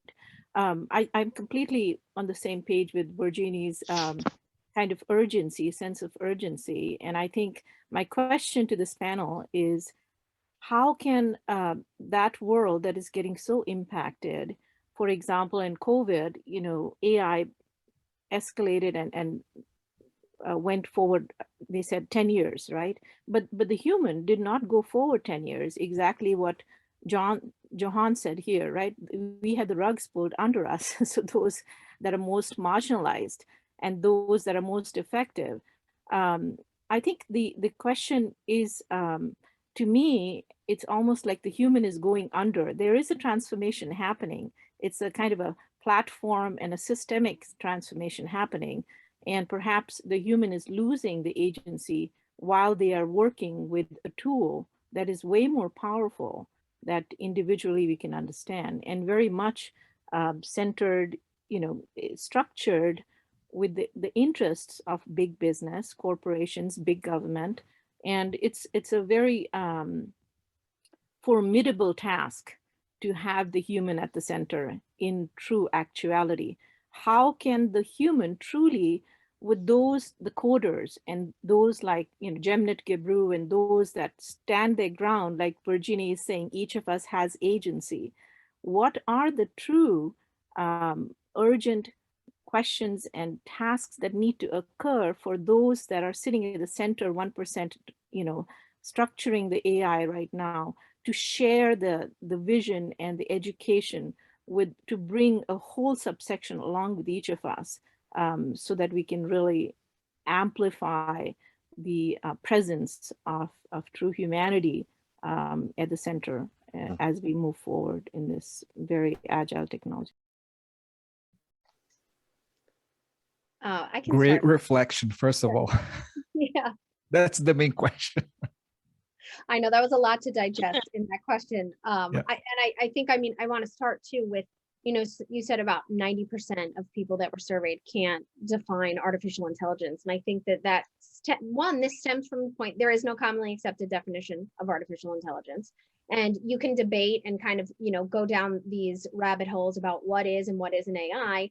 So we always like to just say, you know, let's stop having this debate, because this isn't getting us anywhere. This isn't moving us forward in a way that's really going to help with adoption of the technology. So we have this umbrella cognitive technology term that we'll use. Also, what we've found is that if you ask somebody 50 years ago, is this AI? And then you ask them today, everybody thinks that AI is something that hasn't happened yet. So you're like, oh, do you think that, you know, self-driving vehicles are AI? And someone with 50 years ago would be like, yes, absolutely. Or, you know, do you think that maybe predictive text is AI? 50 years ago, someone would say, oh, yes, yes. Now today they're like, no, that's not AI. Like, this isn't AI. Alexa isn't AI. All these things that we have, natural language processing, you know, because it's here and now. So I think that that's really important to, one, kind of have that, you know, understanding of the majority of people's perceptions. Also, I think that you need to educate. You need to, we always say, start small, think big, and iterate often. So make sure that your projects are small, make sure that you get buy-in, make sure that, you know, we always say top-down approach too. Make sure that the managers are telling people, you know, we are not replacing you. We are not, you know, going to remove you from your jobs. We're just going to make you do your jobs better. A lot of that education and discussion needs to happen as well. I think that that's super important. And then also, you talked about, you know, whether or not you do or do not remove a human from the loop. Well, if you're starting small, hopefully the human is not removed from the loop. When I talked about the 7 patterns of AI, you know, autonomous systems, the goal of that is to remove humans from the loop. But if you think about autonomous vehicles, there's actually 6 levels. There's level 0, which is 0, you know, autonomy, all the way up to level 5, which is a fully autonomous vehicle. We're not there yet. There's levels. Make sure that you're including the human in the loop in these levels of whatever you're doing with your adoption of AI, so that you're not overlooking, you know, very basic things. And I get a stab at it as well. Kathleen, amazing points. And it was an incredible question. You know, I'm trying to mind map in my head all the elements of that question. I think if we think of how capitalism works, and I think human nature, those who are really controlling this technology are making billions of it. So why share it with all of us? Why democratize it? I think that's human nature, unfortunately. I read a great quote once, and I can't remember who said it, but it said that in every civilized man, there is a pagan waiting to come out. And we see it in natural disasters, how people are raping and pillaging and what's coming out of a lot of human beings. So technology will never change human nature, I think. And I also agree with you, Kathleen, because when I speak to clients about this technology, the first session is always, let's compare apples with apples. Because you talk about robotic process automation or AI, this throws so many terms around. The simple way for me to understand the smart technology era very briefly is 3 points. The first one, does it recognize patterns? Can it make predictions? And can it operate autonomously to some extent? And if it can't do that, then we're not talking about AI. And AI is obviously a massive concept. Okay, can it work on its own? Can it learn? And can it make predictions? That's essentially it. But yeah, human nature and our own selfishness and tribalism, we just dress smarter than 1,000 years ago, but technology is not going to change that, in my opinion. Yeah, I would like to jump in here because I'm a humanist and I'm a human rights. So that's my life. So I see here 5 different layers. So first of it starts with leadership. As Johan says, some big tech companies might not want to completely change, but they are already a bit changing. The business model is not. But again, they are trying to champion privacy, champion the fact that they are about transparency. Then maybe it's a coverage just for the corporate social responsibility and the branding. But yet we can see that the consumers asking more and more responsibility and accountability is changing the discussion, and also more and more laws, especially we can see with the power of social media in information and in media, maybe trying to reshape how we see them, and not just as pure corporation, but also as people who are interacting into the public feed, and therefore more responsibility. So leadership is key.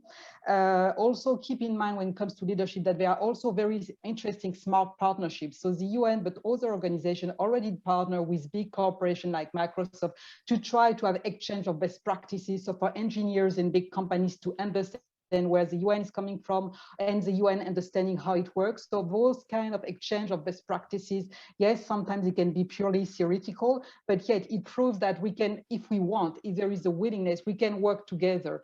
And do not remember also in this chase for AI and power that the big corporation needs to have access to the South now, because they are kind of extending the way to connect and to use the consumers in the Northern Hemisphere. So now they need new markets, they need new clients, and maybe possibly in opening the gate to new market, we can put also stronger safeguards, whether in the contract, but also in the reciprocity. If you sign a contract, for example, I don't know, in South Africa, because it's your country, Johan, to deliver and scaling up a solution, maybe we can add in this contract that 10% should go for education, or should go to train the people from this country, from this community, to to understand how it works, instead of having the same people coming from abroad, doing the updating of the machine. So there is also a way on what you ask from the people, because again, this is not something that they're giving us for free. That's something, that's a service they are providing us. So we can still shape what kind of service we want and the condition, even though I know that it's still in balance nowadays. As you say, the third layer, I would say it's education. So educate the people around you by giving very simple example of what AI is when they use Google and there is natural language processing. When we are trying to do a text, and so suddenly they can write the text for you. This is AI, you know, simple things that people can relate and say, oh, that's true, that's AI, so how it works, and give very clear example. Something I also encourage is call your representative or look at what the bill passed. Try to join. I don't know. I know in the US we are very good at it. Is try to join an NGO that is very active and try to see what they are monitoring and try to raise your voice. Sometimes maybe it's not enough, but it's already a say, and so you are influencing the trends on the market, and you are demonstrating, as 𝗙𝗪𝗏 did for environment, that we care. We listen, we care. Maybe we don't have the power, but we are here and we understand what's going on. And just by saying that, sometimes you can really have a domino effect. And lastly, I think don't always expect the coder to have full responsibility. It's also the project manager to sometimes say, okay, I don't understand, I'm not a data scientist, but okay, that's a project I want. And everyone at every level of the process can do a small thing that may do a difference at the end of it. So that's what I call it a chain of accountability and a chain of power. And always have hope. I think sometimes, as we can have seen in the segregation period in the US, sometimes you just hope that puts you through the process. And I think we should always hope for something bigger and continue. And so that's my question to you, Sharon.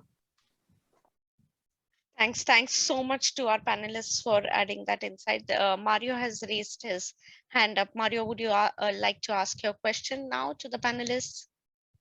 Yes, thank you. I hope you can hear me. Sure.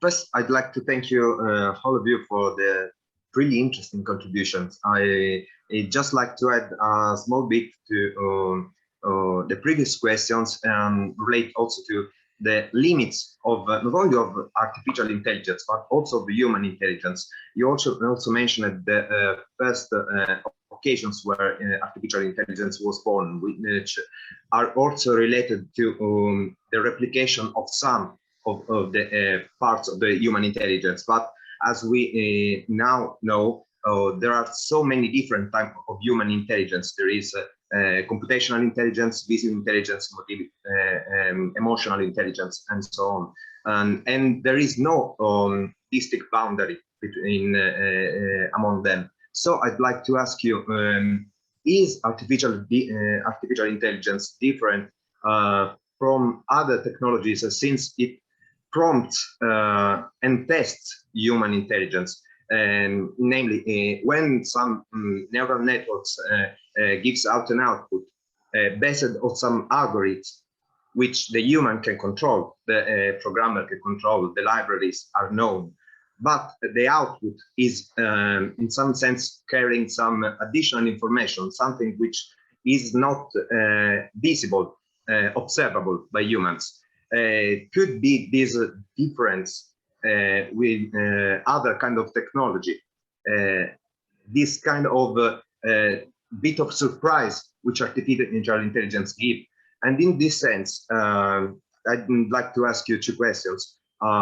Is this a way to enhance human awareness about his boundaries, about the way it reasons? Because when we see something, we do not only have conscious biological mechanisms, we have also a lot of type of soft computing in some sense, which is also part of artificial intelligence. So could be this be a way to get more awareness on human intelligence, and how could be this translated in operational processes, change management, also in business, because it seems to me that one of the greatest difficulties in business is not only the technology, but how to implement a consistent pipeline, how to know what data could be useful, and not only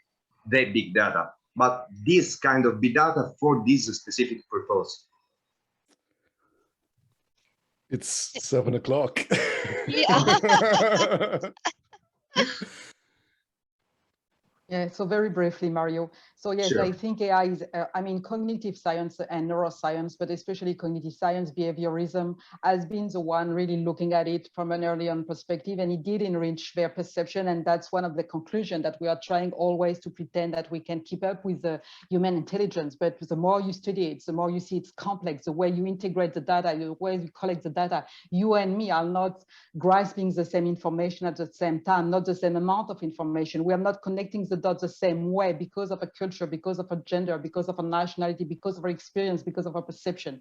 So all of those things, I think, that's what I call the human factor, and the fact that AI enable us to see how unique we are and how complex we are, and that we can't just, cluster data and make assumption and conclusion based on the fact that you see a computer a certain number of times and then you can predict that it's the computer. It's also for you to remind that AI is just a support again. So you can have predictive analytics, but at the end, the decision should be made by a human. And so you and me, if we have the same scenario, same data set, the same data, the same conclusion, we might take a different conclusion. And we might also say, sometimes you don't even know when you're in the field, you say, it doesn't feel right. Yes, the data is here. It's like, you should, the GPS is indicating that you should turn left, but you say, no, I'm going to go straight, or I'm going to go right. And that's also what we forget sometimes. We are not bound by what the AI is predicting, but what the AI is telling us. You can still find another way. And that's what we call the human factor. And change management, I think the challenges for AI is first is that you have to go through the breakthroughs and what AI does imply in terms of knowledge from people, even though they don't work in AI, understanding maybe that the job is jeopardized or not, and understand the jargon, the terminology. Then change management is a process. You have to go with the different waves of AI. Some will be lost in translation, never applied. Some will be very technical. Our role is doing in virtual reality. And progressively move with the change and adapt your management, adapt with the tool you have and everything you already did. But really try to reassure people also that they still have control. It's not because we don't understand it completely that we can't control it. And this is where I see the narrative can be sometimes dangerous around AI, is because the narrative is telling us that we don't have power. And because we think we don't have power, and we are overwhelmed by the amount of information that we receive every day about the breakthroughs on AI, on environment AI, in social justice. I mean, it's like 10,000 news in a day that you can't even read. But I think that's also the trap here. We have to sometimes in change management take some distance, say, okay, I just breathe, I pause, I break. What I would like to focus on, what is my job here? What do my team need? What do I need to do for them to feel comfortable? And one day at a time, one task at a time, and one challenge at a time. So don't underestimate the human factor. Absolutely. Thanks, Virginie, and over to you, Richard, quickly to summarize, and over to you, David and Richard, both. Yeah. David will do a far better job than me. David Wood, reflections on the day, if you would. Well, in 1 minute, how can we summarize such a rich and varied and open-ended discussion? Well, actually, that is my conclusion. And we asked, could AI be different from other technology waves? And one way it is different, it is so rich. There are so many aspects to AI. Each of the speakers has given a very good definition of AI, but it hasn't by any means been limited. Each speaker has added yet more angles to it. And so there is this variedness and open-endedness, which distinguishes AI from most technologies. It's almost like mathematics, or it's like electricity, or it's like computing. It is a full general purpose technology. What we heard, one of the comments was in the video that what distinguishes AI is its velocity and its impact. And I have noticed on the chat, not everybody is convinced about the velocity angle.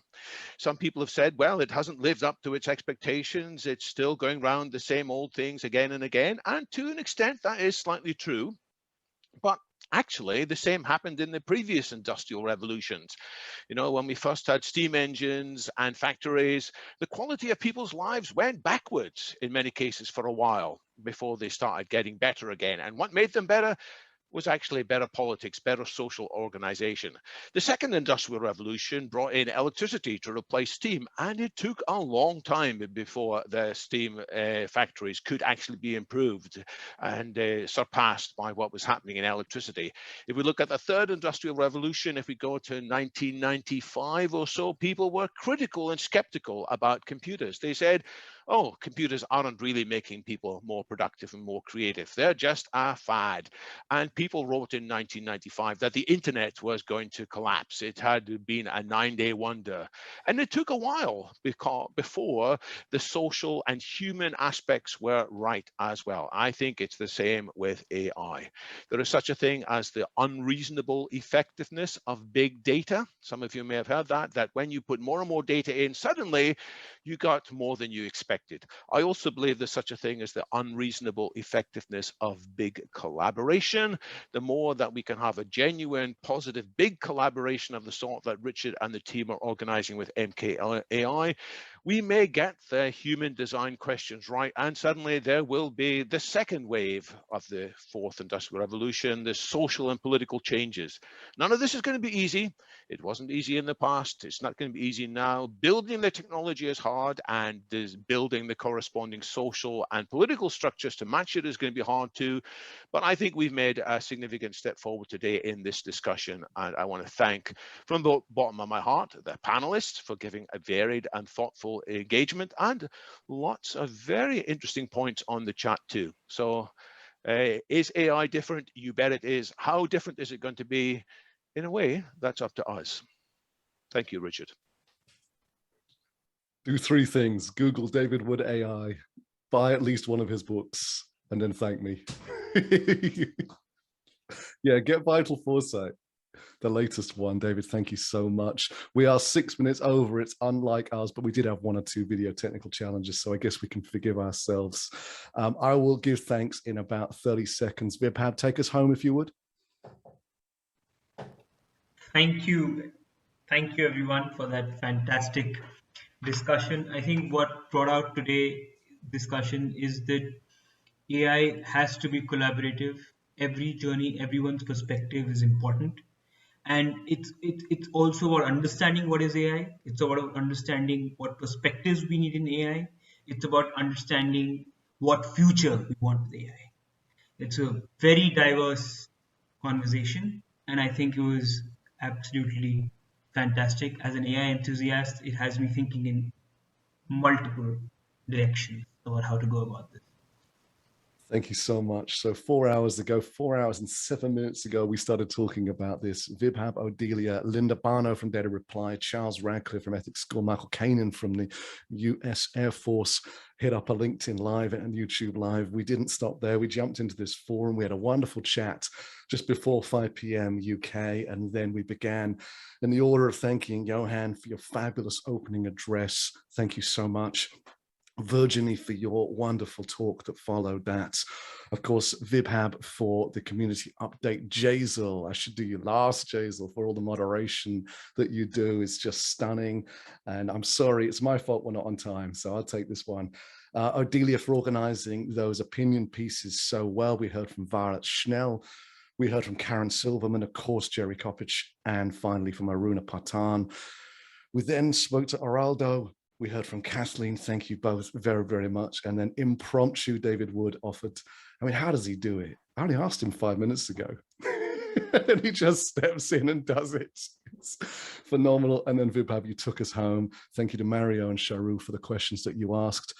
And thank you for everybody that's been here today, for some or all of it. It's just wonderful. You make it very special. And this chat is going to be very good bedtime reading for me to catch on with it. You, by all means, put your cameras, mics on, say thank you. We will close now at 7:09 p.m. UK, but I will keep the Zoom open now because I'm sure 1 or 2 reflections would like to be shared over the next 10, 20 minutes. So thank you so much, everybody, again. Thank you. Thank you. Thank you. Thank you so much. Bye. Thank you. Thank you. Thanks, bye. Bye if you're going now. Getting back to work, having lunch, making dinner. We span about 3 continents. We miss out on Singapore and China because it's 2 a.m. But apart from that, Australia also. Australia. Yeah. I know we need to bend space-time to get more continents in. Very nice conversation. Thank you. Virginie, you're awesome. Oh, thank you. You too. I like your purpose. We're so much connected. Yes, we are. Yeah. Congratulations. Let's go around who's here. We've got still some cameras on. So some people we caught up earlier with and some we didn't. Adina, you're actually on the top left of my screen. How was that session for you? Excellent, excellent. Modestly, I can say that I have a lot of knowledge. So I didn't gain a lot of knowledge because in my own right, I've been doing this for like 5 years and going to every conference on the planet. So the knowledge is there. What was interesting is the various angles, particularly the optimistic ones, because I'm a psychologist amongst other things, and I agree with various people that human nature remains immutable, and it has the full range from abject to sublime. And unfortunately, you know, the dark, as we call it in psychology, the dark side of human nature is extremely powerful. And isn't it? With biological evolution being so slow, it's not going to change any day soon. So the problem is that, like with everything, the danger is not in the technology. It's never been. The danger has been the being in the human hands, and how does that pan out? Also, on a broader discussion, unfortunately, I keep thinking that the horse has bolted. And I listened to Virginie's, you know, optimistic view, and trust me, every single time on every single application, I go and turn off every single of the options. Like I spend hours just undermining, sabotaging the data collection and the, you know, the automation of basically surveillance. But it's too late. So yes, I believe, like other people, that the world is in the hands of the big five corporations. Governments are quite, you know, helpless, apart from the governments that cause a bit of trouble here and there. And you have that tandem, which is a bit toxic. And so I honestly, you know, my little intervention that I turn everything off and I check the contracts and I don't sign and I don't say yes to everything, how much difference that makes to the power of the trillionaires of this world, you know, where now the latest thing is not how much money, whose rocket is the biggest, right? Have you noticed the rocket thing? Well, all shaped like dicks, you mean? Yeah, well, it used to be, yeah, it used to be, you know, the millions in the bank, and now is, and the Porsche and the cars, and now is the rockets and so on. So I think, I don't know how to turn this tanker around, and I shall stop now because I've got so many thoughts. As I said, I've been writing books on this, and I don't know. Sorry, you asked for my opinion, and it went on for a while, but apologies. You sparked another 3-hour debate here, Adina, but luckily I had a smoothie before the event. I didn't do that in the past. It was a big mistake. I was on the floor by the end of it. I'm happy to go around the room, but if anybody's got a dash soon and wants to give me a wave in terms of just something, reflections maybe they'd like to add, just, I can see you all on the screen, or if you're on microphone, you can just speak up. Just would like to thank you and say that I have to go right now. So thank you very much. It was my pleasure. Thank you, everybody. More videos. Thank you. Bye-bye. Thank you. Thanks, Armando. It's a pleasure. Jane, your camera's on with your Open University branding on it. Yeah. That's my own picture, and I'm wearing my apron as well. My I thought it was an apron. I'm cooking dinner. What could I say? Well, not all engineers are bad. I remember a long time ago making a check reading system when I was at Bell Labs, and I remember thinking, I'm going to go for coffee. I wonder if I could make it every time I signed, it paid me $1 million. And when I came back from coffee, I was like, no, that wouldn't be a good idea. So anyway, some of us do think a little bit. Thank you. I don't know. Okay, I've got to go serve dinner. Oh, enjoy. Enjoy. Alexandra, what are your reflections on today? Hi, everyone, and thank you, Richard. Well, it was a wild ride indeed. We had a lot of topics and we have a lot of things that we need to think more about, because the insights that I want to point out from today's both live and forum is that AI is a tool, and it's up to humans how we'd like to use it for purpose or for power. Because historically, we have seen that when some tools are used for power only, it can lead us to not so good scenarios, may I say. However, if we deep dive into our heart, into our soul, and see what's really there, and how we can work for humanity instead of against humanity, then we can find how we can use those tools that we are presented, that we have developed over time, to make the most of it, to make the most of our evolution, revolution.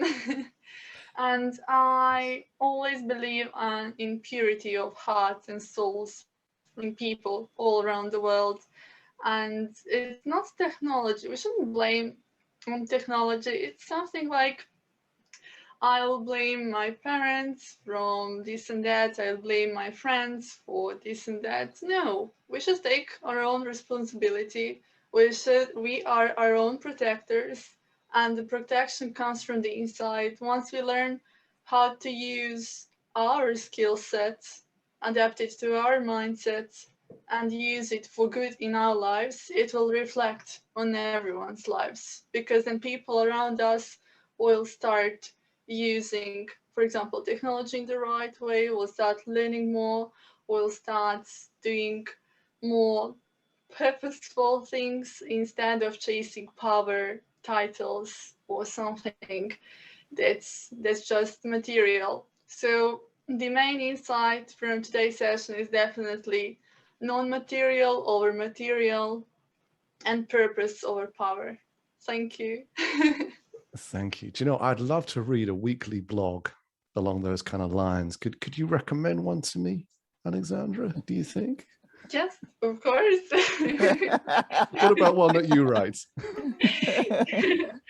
Oh my God, I didn't know that. Smart way to give an idea. So I've just put Alexandra's MKAI blog, weekly blog, in the chat there. It's wonderful. Absolutely. You see what a beautiful mind she is. Thank you. And we have more beautiful minds in our community, and we love to quote them. For example, like Anna had an amazing quote lately, so thank you, Anna. And I would surely like to share some vlogs with you. In the meantime, I would just like to make a quick reflection, because we have a lot of topics, as we have mentioned, and as Richard mentioned, we have a lot of topics going on in the community. So we create a weekly digest in order to collect the most important ones and reflect on them so that they don't get lost in time and space. If you'd like to learn more about what are the discussions in the MKAI community, you can read them in weekly blogs. So I'm more than happy to share the community blog with you, and also to share the wonderful thoughts that are occurring in our community and that are driving us forward, that are making this possible. So thank you. Perfect. Thank you so much. And Henry's just signing off. He may have gone already, but thank you so much for joining us and everything you do, Henry. It's wonderful. Somebody give me a wave. Who's got some reflections? Some beautiful people on this call I'd love to hear from. It's at least 3 who haven't shared with us. Anna, you've unmuted. Richard, I'll give you a quick wave. Oh, okay. All right. We'll come to Anna in a second then, if that's okay. It's just, I mean, one point for me, I know some of you have heard me kind of banging on about this before, but I'm getting closer to the rather hopeless task of trying to persuade everyone we should call this field at the moment digital intelligence. And I kind of put in the chat so many other fields, and actually in terms of legal university research, there is literally billions going into biological intelligence, self-healing plastics being one example, all kinds of uses of biology to create life forms, to create brains that think out of biology and so on. And I think that field deserves our attention increasingly, and not just the notion that AI is developing out of the pocket calculator and coding and binary language, which I think is going to become a bit of a blind alley. And I think David said in the chat at one point that, you know, quantum computing, certainly in its form in the next 20, 30 years, could enhance a lot of what we're trying to do. But I'm not quite sure if this metaphor of AI in the coding world is going to work for very long, technically at least. I think it's a convenient term. But I think we ought to perhaps look at, yeah, other forms of, I'm calling it non-electrical AI. What does that mean? I say biology. There's all kinds of stuff that's going on in medical labs. We're learning, even as we create vaccines and stuff, about the inherent intelligence of cells, of the way they interact, systems, and so on. And we, you know, and viruses are showing signs of kind of non-life-based intelligence. And you know, there are people who are looking into how we can use viral behavior in viruses to do all kinds of really interesting things. And potentially cure, but potentially moving into materials management, materials innovation, and then that's not taking into account what's possible in physics. And you know, there's currently slightly dubious work in terms of mainstream science of people like 𝗏𝗏𝗀𝗏𝗏, morphogenic fields, the mind-brain kind of thing. Then we can look at stuff like magnetism, which goes right back to steampunk. But there are just some really interesting areas that are attracting funding that sit alongside AI that you could put under a banner called artificial intelligence. So perhaps we ought to look there a bit more. Yes, I see David's got his hand up. Anna, you were going to say something, so it'd be rude of me not to. I'm sure David can hold that thought. It just gives increasing my mind boggling here. Paul will do that, careful. Yeah, you know, but you know, it's it actually, Paul's comment just triggered you know, the idea of you know, animism, you know, that everything on earth has life. Everything on earth has intelligence. We just humans ignore it because you know, we have this conqueror mentality. But if we really become humble, and then we can learn from nature, and you know, really learn to, as Geraldo was saying, you know, kind of steer. We have created this baby, so how are we going to raise it? I think is the question. How are we going to educate it? What are the limits that we're going to set? What are those, you know, what are those ethical, moral lessons that we're going to give it? You know, it's born. You know, okay, it cannot be undone. You know, you just have to. Our job now is to find ways to steer it in the right direction. And I think that, you know, all of the things that Paul is talking, all of the things that everyone has been talking, you know, are it's how can we not get lost and you know, in the leaves for the forest, but remain constant in terms of what we can do to guide each other. And you know, the ultimate guide for humanity is love. So I have this little you know, if we think of this kind of intelligences, whether from the past or the future, as a photon, I had this little thing that I wrote yesterday. If photons that emit light years ago from countless stars travel immense distances, past countless of obstacles to reach our eyes, what can our gaze achieve when we connect with one another with love and compassion? It's beautiful. David. It's hard to follow that. but I will try. I want to build on what the last few speakers have said. I want to build on what Paul was pointing out, is there's a broader angle in which we need to understand AI. The coding and the statistics are important, but there are multiple other angles too, including other aspects of technology, including what's sometimes called nanotechnology. But that doesn't just mean traditional biology. It means a different way of looking at what could be possible with using smart technology at the small biological level. I want to recommend a book by an Oxford nanotechnology professor. She is called Sonia Cantera. It's called Nano Comes to Life. And she's hard-headed, but she's very open to broad, different perspectives, including what she might call female perspectives, including looking at not just hard genetics, but at a range of different levels. She says we need to look at the range of different levels of interactions. So I think to get the best out of AI, we need to be more broad-minded. Yes, we need to think about human design interactions and political systems, as I was saying earlier, but the discussion here has reminded me that we have to consider the range of different scientific insights, not just mechanistic ones, not just genetic programming ones, but different things in the fields of nanotechnology, broadly biotech, and also cognitive technologies. And some of the best insights are going to come as we do understand the human brain more. And I think we are actually learning a lot more.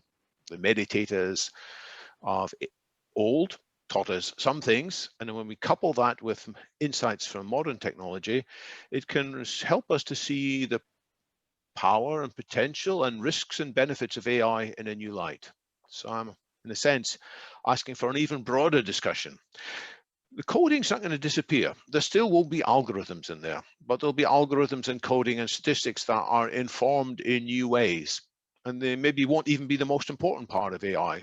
They'll still be important, but they'll be sitting alongside these broader insights.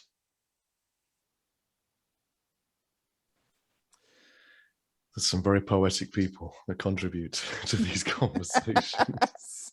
And one of them's, Alexandra, you've got your hand up, but one of them also has the hand up, who I know is also quite poetic, Sharu. Just the applause, sorry. The applause for David. Oh, I thought, yeah, all right. Yeah, hands, different hands, yeah. But Harold, I'll come to you in just a second. Not that I need to moderate this particularly, but just keep house. Sharu, did you want to say something? Yes, thank you. I had just a couple of requests from this group. Just an amazing group. I have loved every session that I have been able to attend. Nice. Two things. Is it possible to have a focused session like you had today, focused on climate and AI, and let's see the best minds that this whole group can muster to find, to kind of share what is happening and can happen to attack this, very cogent and front and center existential situation that we are all facing, that many agencies, like Virginia and everybody else have already taken a stab at, but to have it come together in this very cogent forum. And the second one is a suggestion for another forum, is the blind spots, or what are, and I think there was some reference with Geraldo and a few others, but is there a possibility to have that kind of be the focus session? So those are my two kind requests. I'll let one of the team pick that up in terms of what we're doing in the environment. 𝗫𝗶𝗏? Yeah. Hi, Charu. Thank you for your thoughts, and thank you for taking out the time to explain this. So we do actually. So we have a focused chat actually. So in MKAI we have a general chat, and then for people who are interested in specific areas, we actually have a focused group on Telegram, which is also now moved to Slack for certain parts of the project. It's called AI in Green Economy, Biodiversity, GIS, and Sustainability. And we have about 30 people within the community who are moving forward in that direction, very passionate about climate change and a lot of things that falls within this area. So it would be good if I can share the link for the, so the way to do this is you can share the Telegram link, and then from there we can, once you join our community, we can share the link for that group if that interests you. That there, joining that group would directly take you to people within MKAI who are already thinking on it and are seeking to do something about it. Hope that answers a part of your question at least. And I'll just add to that we have run many sessions. We've run one on greener AI before Christmas, I think. Over the last quarter previous, we did 3 sessions on Earth observations data, sustainable cities, and smart energy, all with a technical focus as well. This is a big subject, obviously. We could have a more sort of philosophical session on it potentially around the mindset. Like, we've got to, if we're going to keep growing our populations and keep chucking more plastic in the oceans, then it makes it hard for any technology to do anything really if we continue to destruct and destroy. Should we have a chat, Sharu, you and I, and see what we might do? Love that. Absolutely in my mind. Well, buzz me then and we'll have a conversation. Always keen. And we were just talking earlier, we want to sponsor 3 environmental sustainability and AI companies and put our weight of social media and the 5,000 people we have on the marketing list and the network that we have access to and the data scientists that we have access to. We may not have a big pot of cash right now. Maybe we will one day, but not just now. But there's a lot we could do. And I think we need to get ourselves organized to link up with some organizations that share our values and share our spirit, I think. Harold, you dropped something in the chat, but did you want to talk about it as well? Yeah, thank you, Richard. Great to see you. Yeah, always a pleasure. I'm a member of Downtown Crenshaw. It's a community organization in Los Angeles, California that's trying to purchase a mall.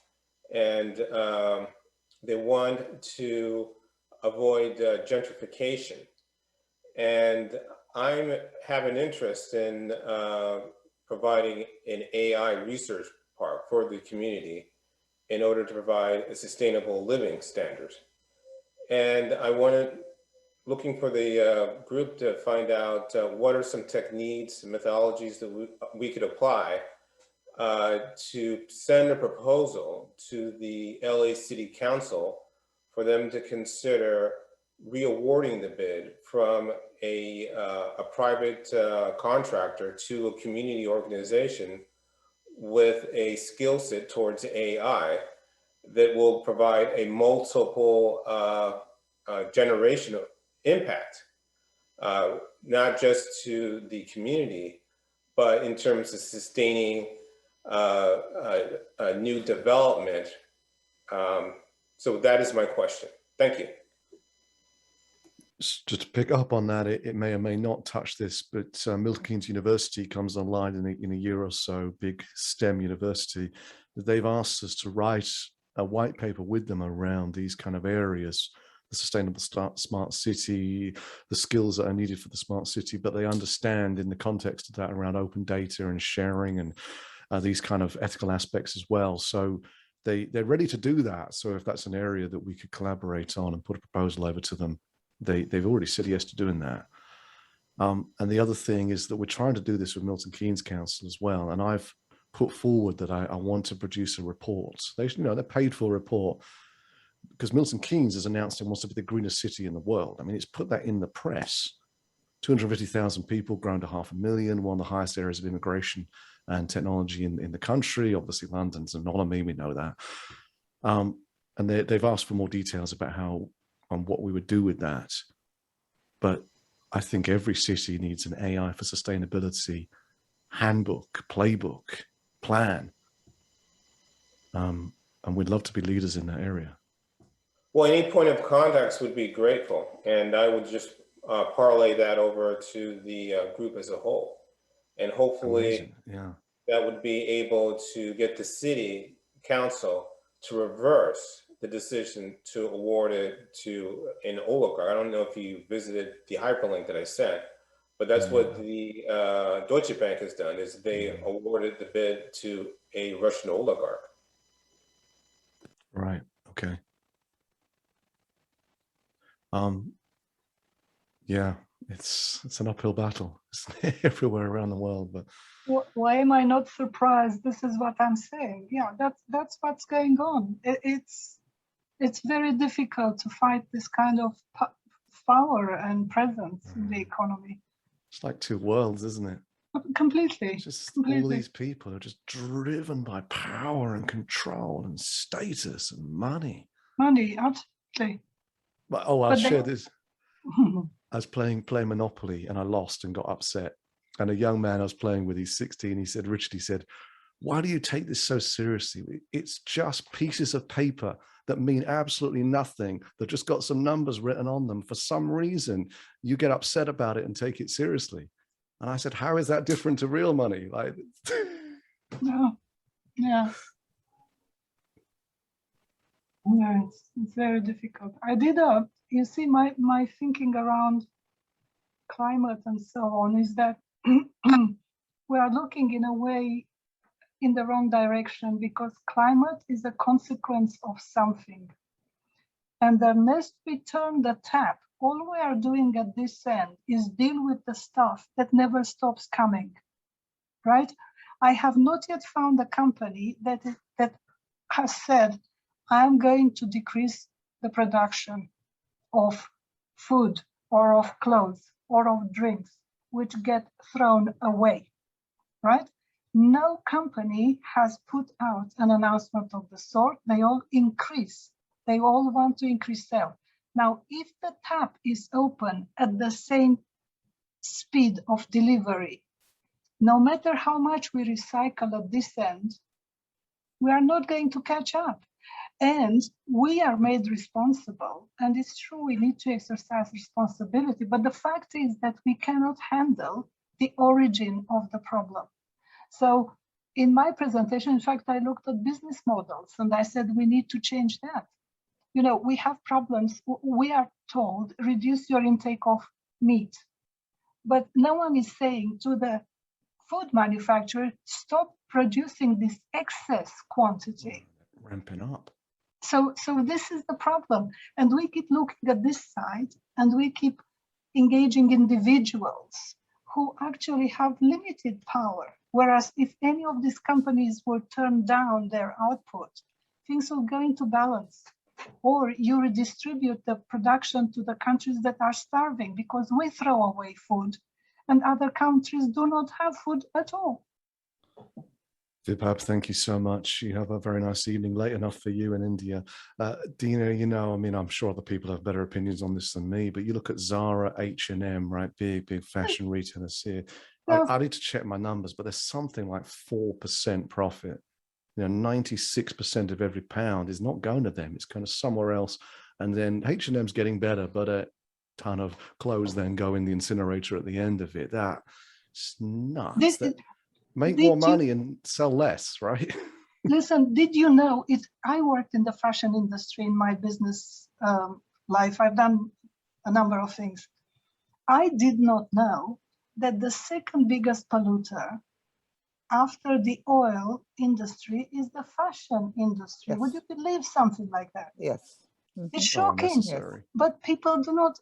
And the other thing that they are doing now, because I'm quite close to this industry simply because I know it inside out and I'm curious, they are now putting out in the market what they call, for instance, sustainable cotton and this and the other. Now, you use about 70 liters of water just to produce a pair of jeans. And what they are saying now is, oh, I am only using 50 liters of water for a pair of jeans. And my question is, so what have you solved? And you put it in the market to the consumer by saying this is a sustainable garment. All you've done is you've reduced a little bit the consumption, but it's still astronomical. And the tons that are, and on all the mentoring channels and so on in the fashion industry, I have never heard any brand or any company to say, I'm going to manufacture fewer garments. No, No one is doing that. Everyone is saying, I'm going to increase production. So I think that's the problem. I think the closest one is Patagonia. It's about the closest one to limiting. They give away all their IP. Patagonia is the only clothing manufacturer that limits the amount it produces and recycles too, which is also something that other companies are not doing. But that's the only one I can think of. Yeah, and the Aral Sea, which in my childhood existed as a sea, has been completely depleted of water because of all the cotton fields and all the water that is used in the area for the natural fiber. So it is just unbelievable. But my point is, because I've also, I'm an auditor and so on, I look for the root cause analysis, as they are called. And for me, as long as we do not deal with the source of the problem and we kind to band-aid and make individuals, guilty because they have a steak yesterday and you are not. No, none of the billionaires have refrained from having steaks or, catching a flight to go from A to B to have lunch in New York, flying from Los Angeles. And I mean, it's the difference is enormous, and the source is there, and that's the source of power and the source of problem, but also where the capital goes. These people are trillionaires. How do you fight that power? Yeah, I just realized I'm subconsciously showing my bamboo pen as well. So.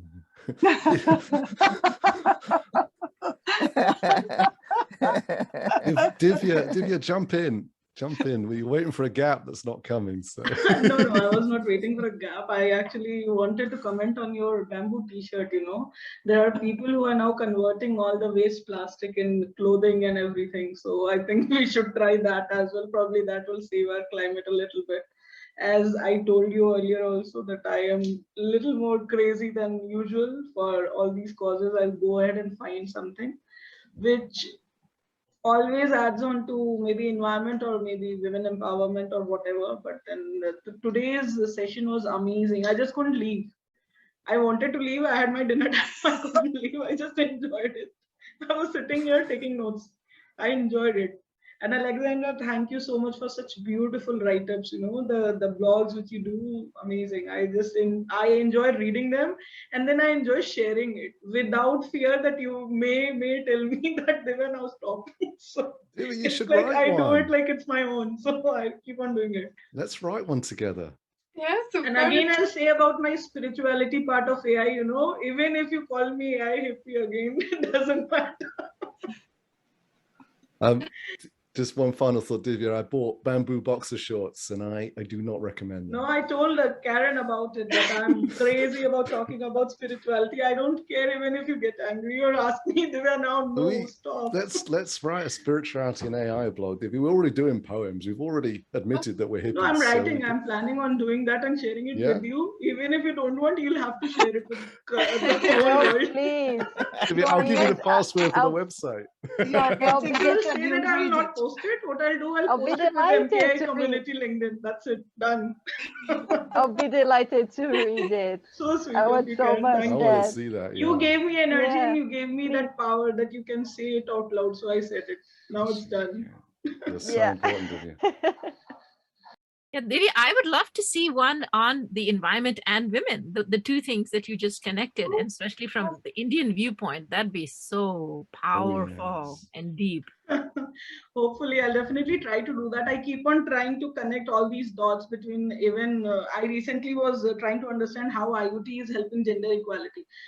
And then I'm trying to collect a lot of data in India so that I can write it in a proper manner. I should not be superficial when I'm writing it, at least have some good sample size. But then issues are very grim and they are not going to be resolved, I don't think, even in 100 years, whatever.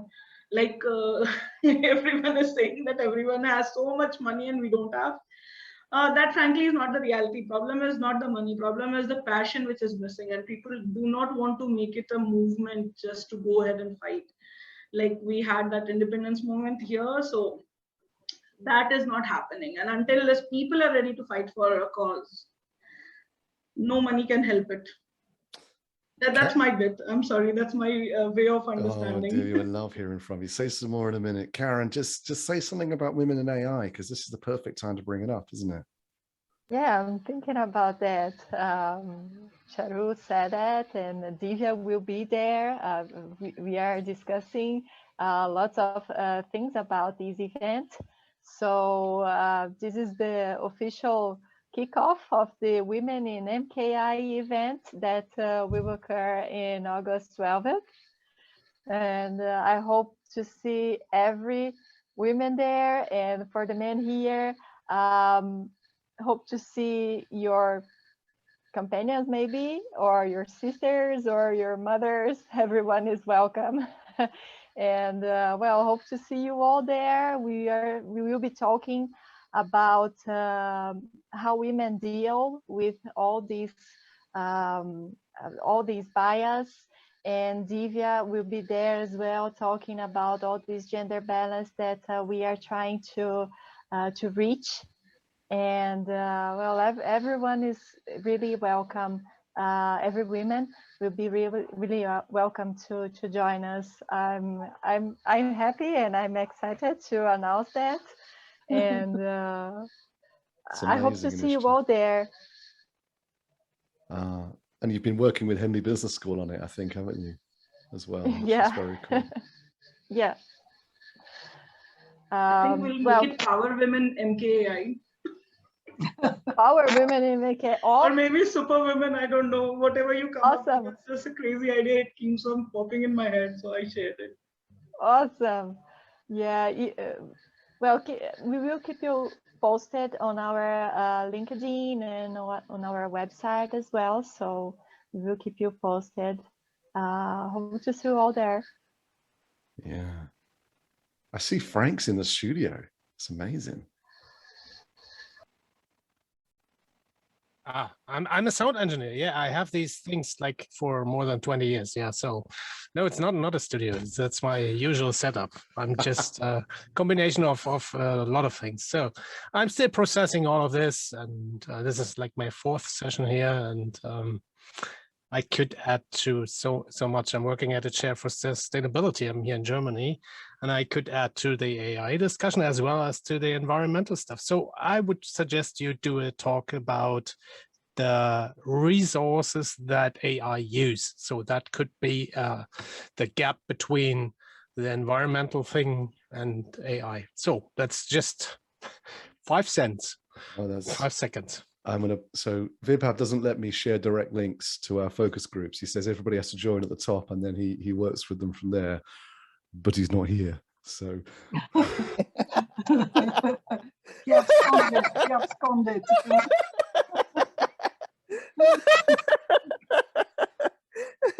so while the cat's away. So that's our AI group for Geo, and we have regular meetings, and Frank and others. Please come and join that. I really believe we can do something special.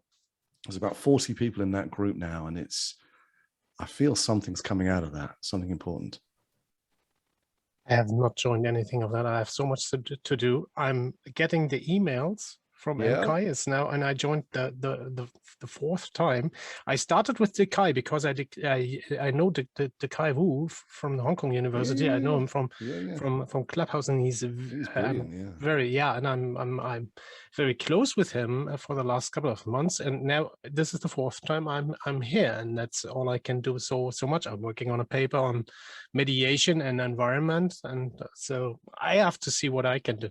So that's why I'm not speaking up, because there's so much to add and somebody has to do it. You're doing great, Frank. It's the way to do it. Mediation and AI is an amazing topic. I was reading a lot because a lot of material is there on Hague Academy, and it's awesome. People keep on posting in such beautiful papers. Wow.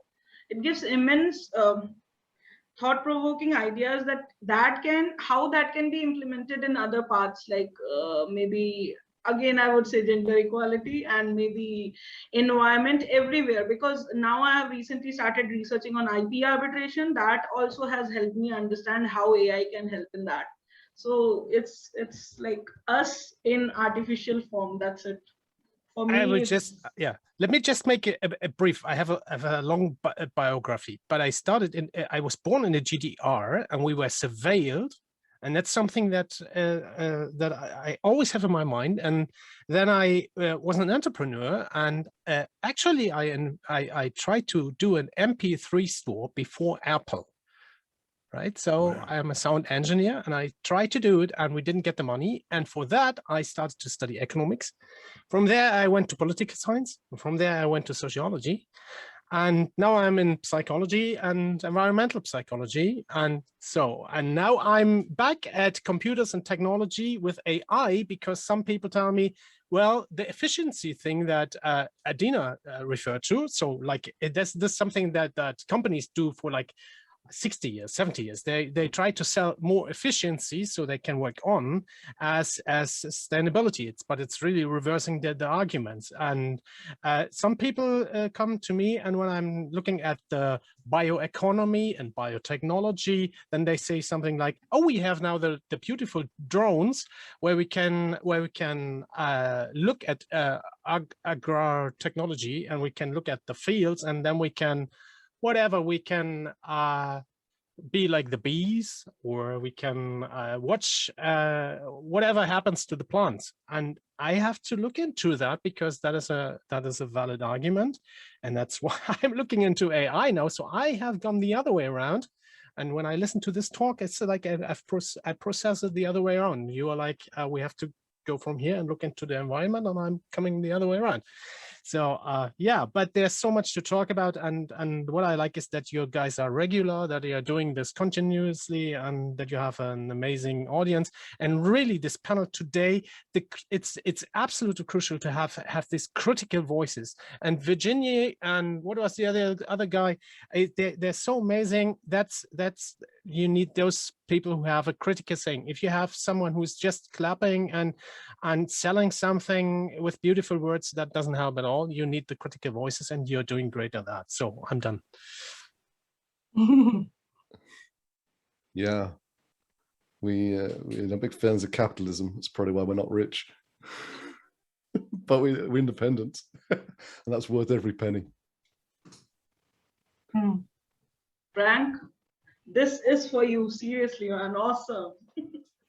Amazing profile. Is that your profile, Frank? The one that I just put up in the chat on LinkedIn?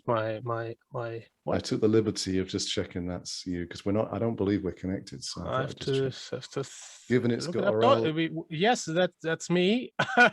That's me, and we are connected. I have added you. Oh, you are. A couple of months ago. That said second, and it just went to first. My eyes are playing tricks. Just look at your own LinkedIn. It must say you can message me or something. No, like it does. That. It says first now, but that is we're like switched in front of my. I'm sure that's the second. Anyway, first, that's really amazing, because there are so many front rollers in Germany. But anyway. So okay. Yeah. Oh, cool. I'll get in touch about this event. I haven't put my whole biography there. That's how to connect with you. I can't find any. I don't know how to send you a request also. Yeah, probably because I've added you or something. I don't know. Now environmental psychology is stuck here, so it will not go anywhere. I'll keep that in mind. It's amazing. Awesome. There's a good book, an old book where you can start with. It's from Daniel Bell, and it's called Environmental Psychology. I think it's 30 or 40 years old, and it's a very good start. And it came from something like architecture and land architecture, and then it looks at how much space do we need. So it's still psychology. It's not ecology. So if you want to look at ecology, you have to start somewhere else. Do you think AI and environmental psychology could be an event that we host?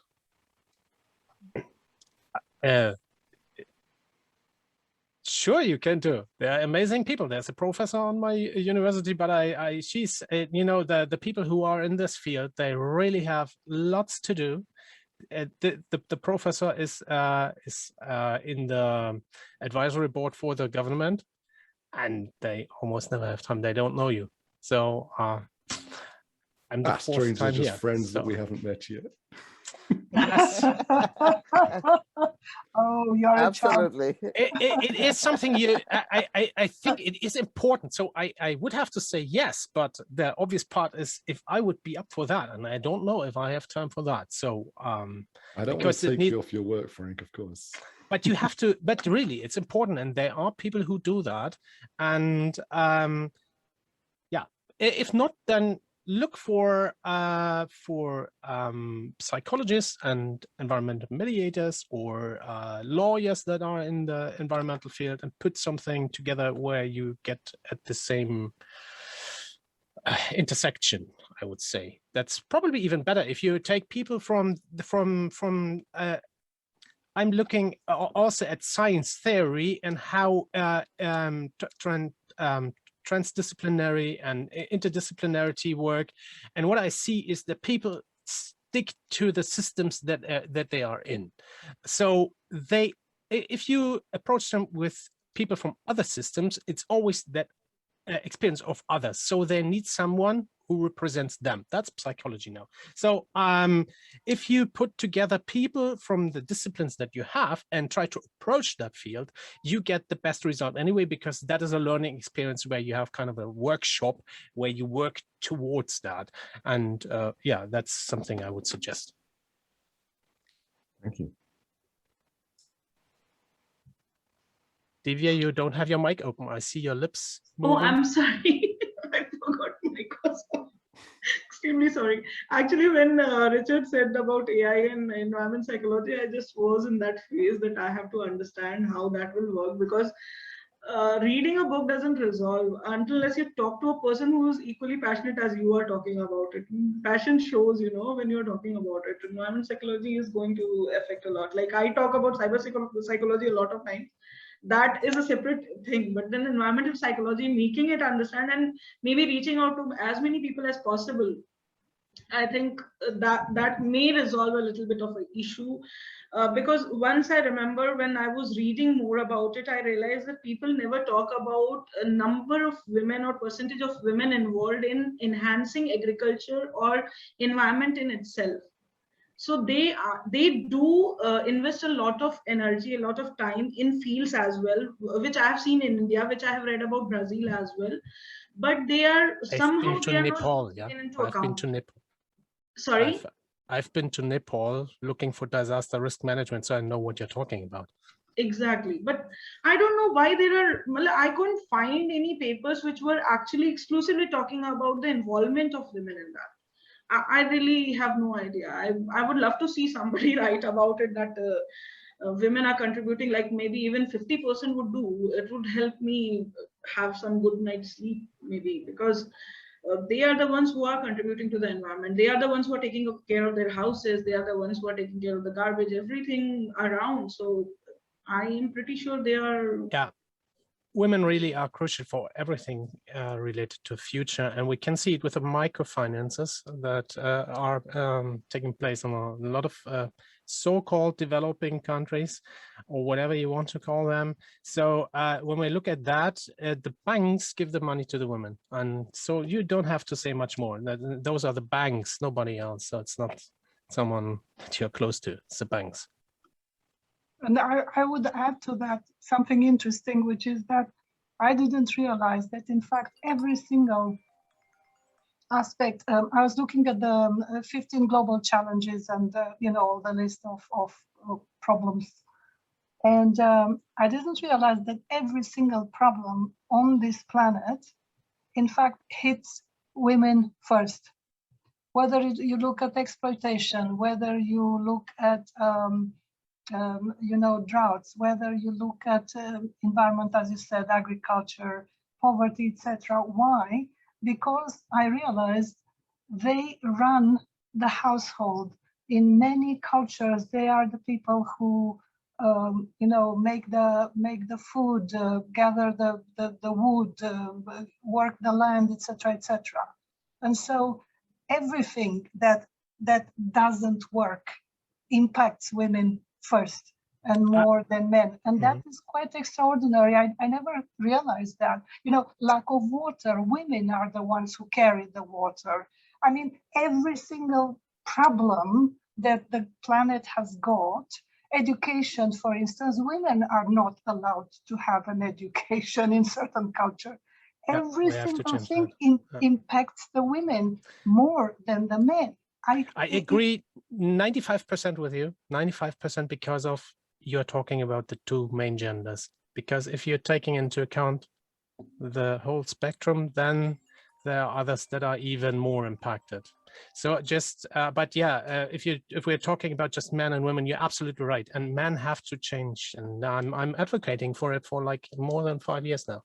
I'm trying to do that. I'm not like making a big issue out of that, because that is part of that. You cannot go there and oh, I'm now doing this and that, and I'm still a man. But I agree with you if you're talking about the two main genders and the most of the population. Yeah.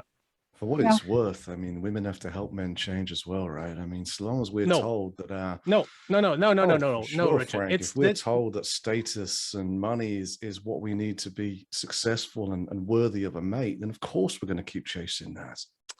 Men are killing that is the narrative so of the hard. last 30 or 40 years, where men have said, well, I think we as men, we can't say that. If women say that, yes, okay. If they say we can help men too, but that's their thing. We cannot say that. So we have to look at what can we do. So that's why I disagree. Probably in general, in an abstract way, you are right. But I would not speaking for women, of course. I'm just saying we've all got to let each other off, you know, the pressure of this stuff a lot. I think how many men are committing suicide and can't talk about their feelings. And, you know, it's not a bed of roses being a man, right? It's enormous pressure to stay in this old economy, to feel worthy, to feel like you are something.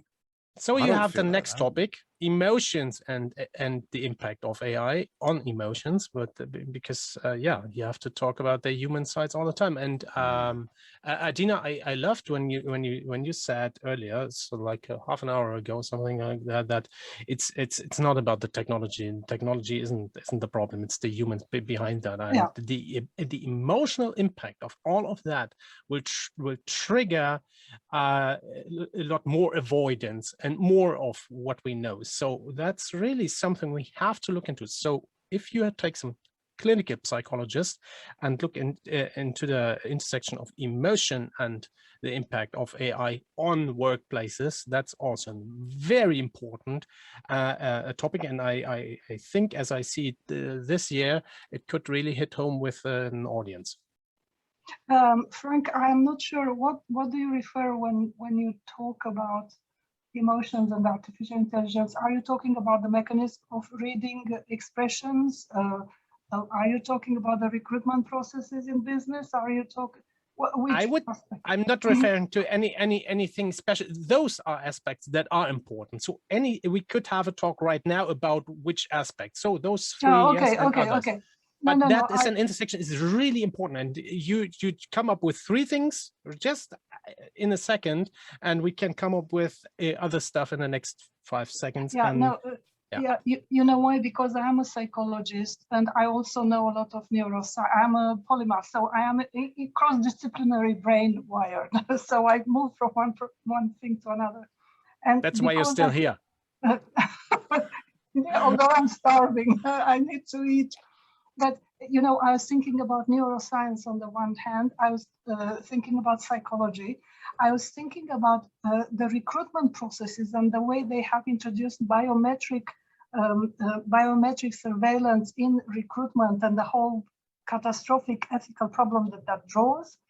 I am looking about the surveillance in organizational performance, individual and the team, and the way that data is used by management. I mean, it's endless. Just think of Amazon. Just think of Amazon. I absolutely. So this is why I'm saying that, that's the, you know, there is a full range of implications there, but I just wanted to clarify that we are talking about the same thing in your suggestion. Yeah. So I didn't mean to speak up, Richard. You called me out, so I took. He tricked you, Frank. He tricked you. I lured you in, Frank, to share something. I was the last person, I think, who had not spoken up. Thank you so much, Frank. Well, our numbers were going down, then they went up again, and Nima joins. Yeah. But I think that I will respectfully bail out and Dina, go. cook something and eat a Me little too. bit. It's more than like midnight, you know. Bye-bye. Good night. Oh, Good night. okay then. Bye. Bye. See you next time, everyone. See Hopefully you next time. Bye. Bye. Thank you. DNP, Dr. 𝗙𝗵𝗶𝗃𝗃, who was in The Guardian this week. Thanks, Richard, for inviting me on. This is the after party I've joined. No, this is the after party. The after party. Nice to the see pre-party for the next session. For next sessions, we have a lot of topics around here. If we keep going, we're actually going to flow directly into next month's forum without a pause, you see. So cool. Did you have a good day? Was it a good sesh? I think it was a wonderful session, yeah. Brilliant. Yeah. I'm sorry I missed How it. are you? Good. It's great to see everybody here. I'm so sorry I missed all the juicy bit, but I got a bit of the thing that Frank was talking about, so that was great, Frank. It has nothing to do with what has been said in the session, which was really great. And I don't know about any recordings, Richard. I have no idea if you have the opportunity to hear that. I really do. It was a great session. Nothing I talked about. Thank you so much. Frank's been sharing since. Amazing stuff he's doing. This is a place to fix the world. These are the conversations of fixing the world. If you're still here in hour 6 of MKAI, then you really want to fix the world. You know? That's brilliant. Nima, say something about your amazing success, about being featured in the Governor of the Bank of England's report. No, that's really kind of you. And Karen, thank you so much for I heard you had a great meeting today as well. And talking about inclusivity and so on in MKAI, so that sounds wonderful work that you do. Nice to meet you, Alex, as well. I read your blog post. It was really good, and yeah, hi to everybody else. So I wrote a report that came out last month on race equity in the workplace, and the Governor of the Bank of England cited it today, and it went into the Guardian. So, and I told Richard because I was so excited. So it was like really, really bursting with excitement. There was a lot of emojis in that message. There were many more emojis than I thought there were, to be honest. many emojis, and then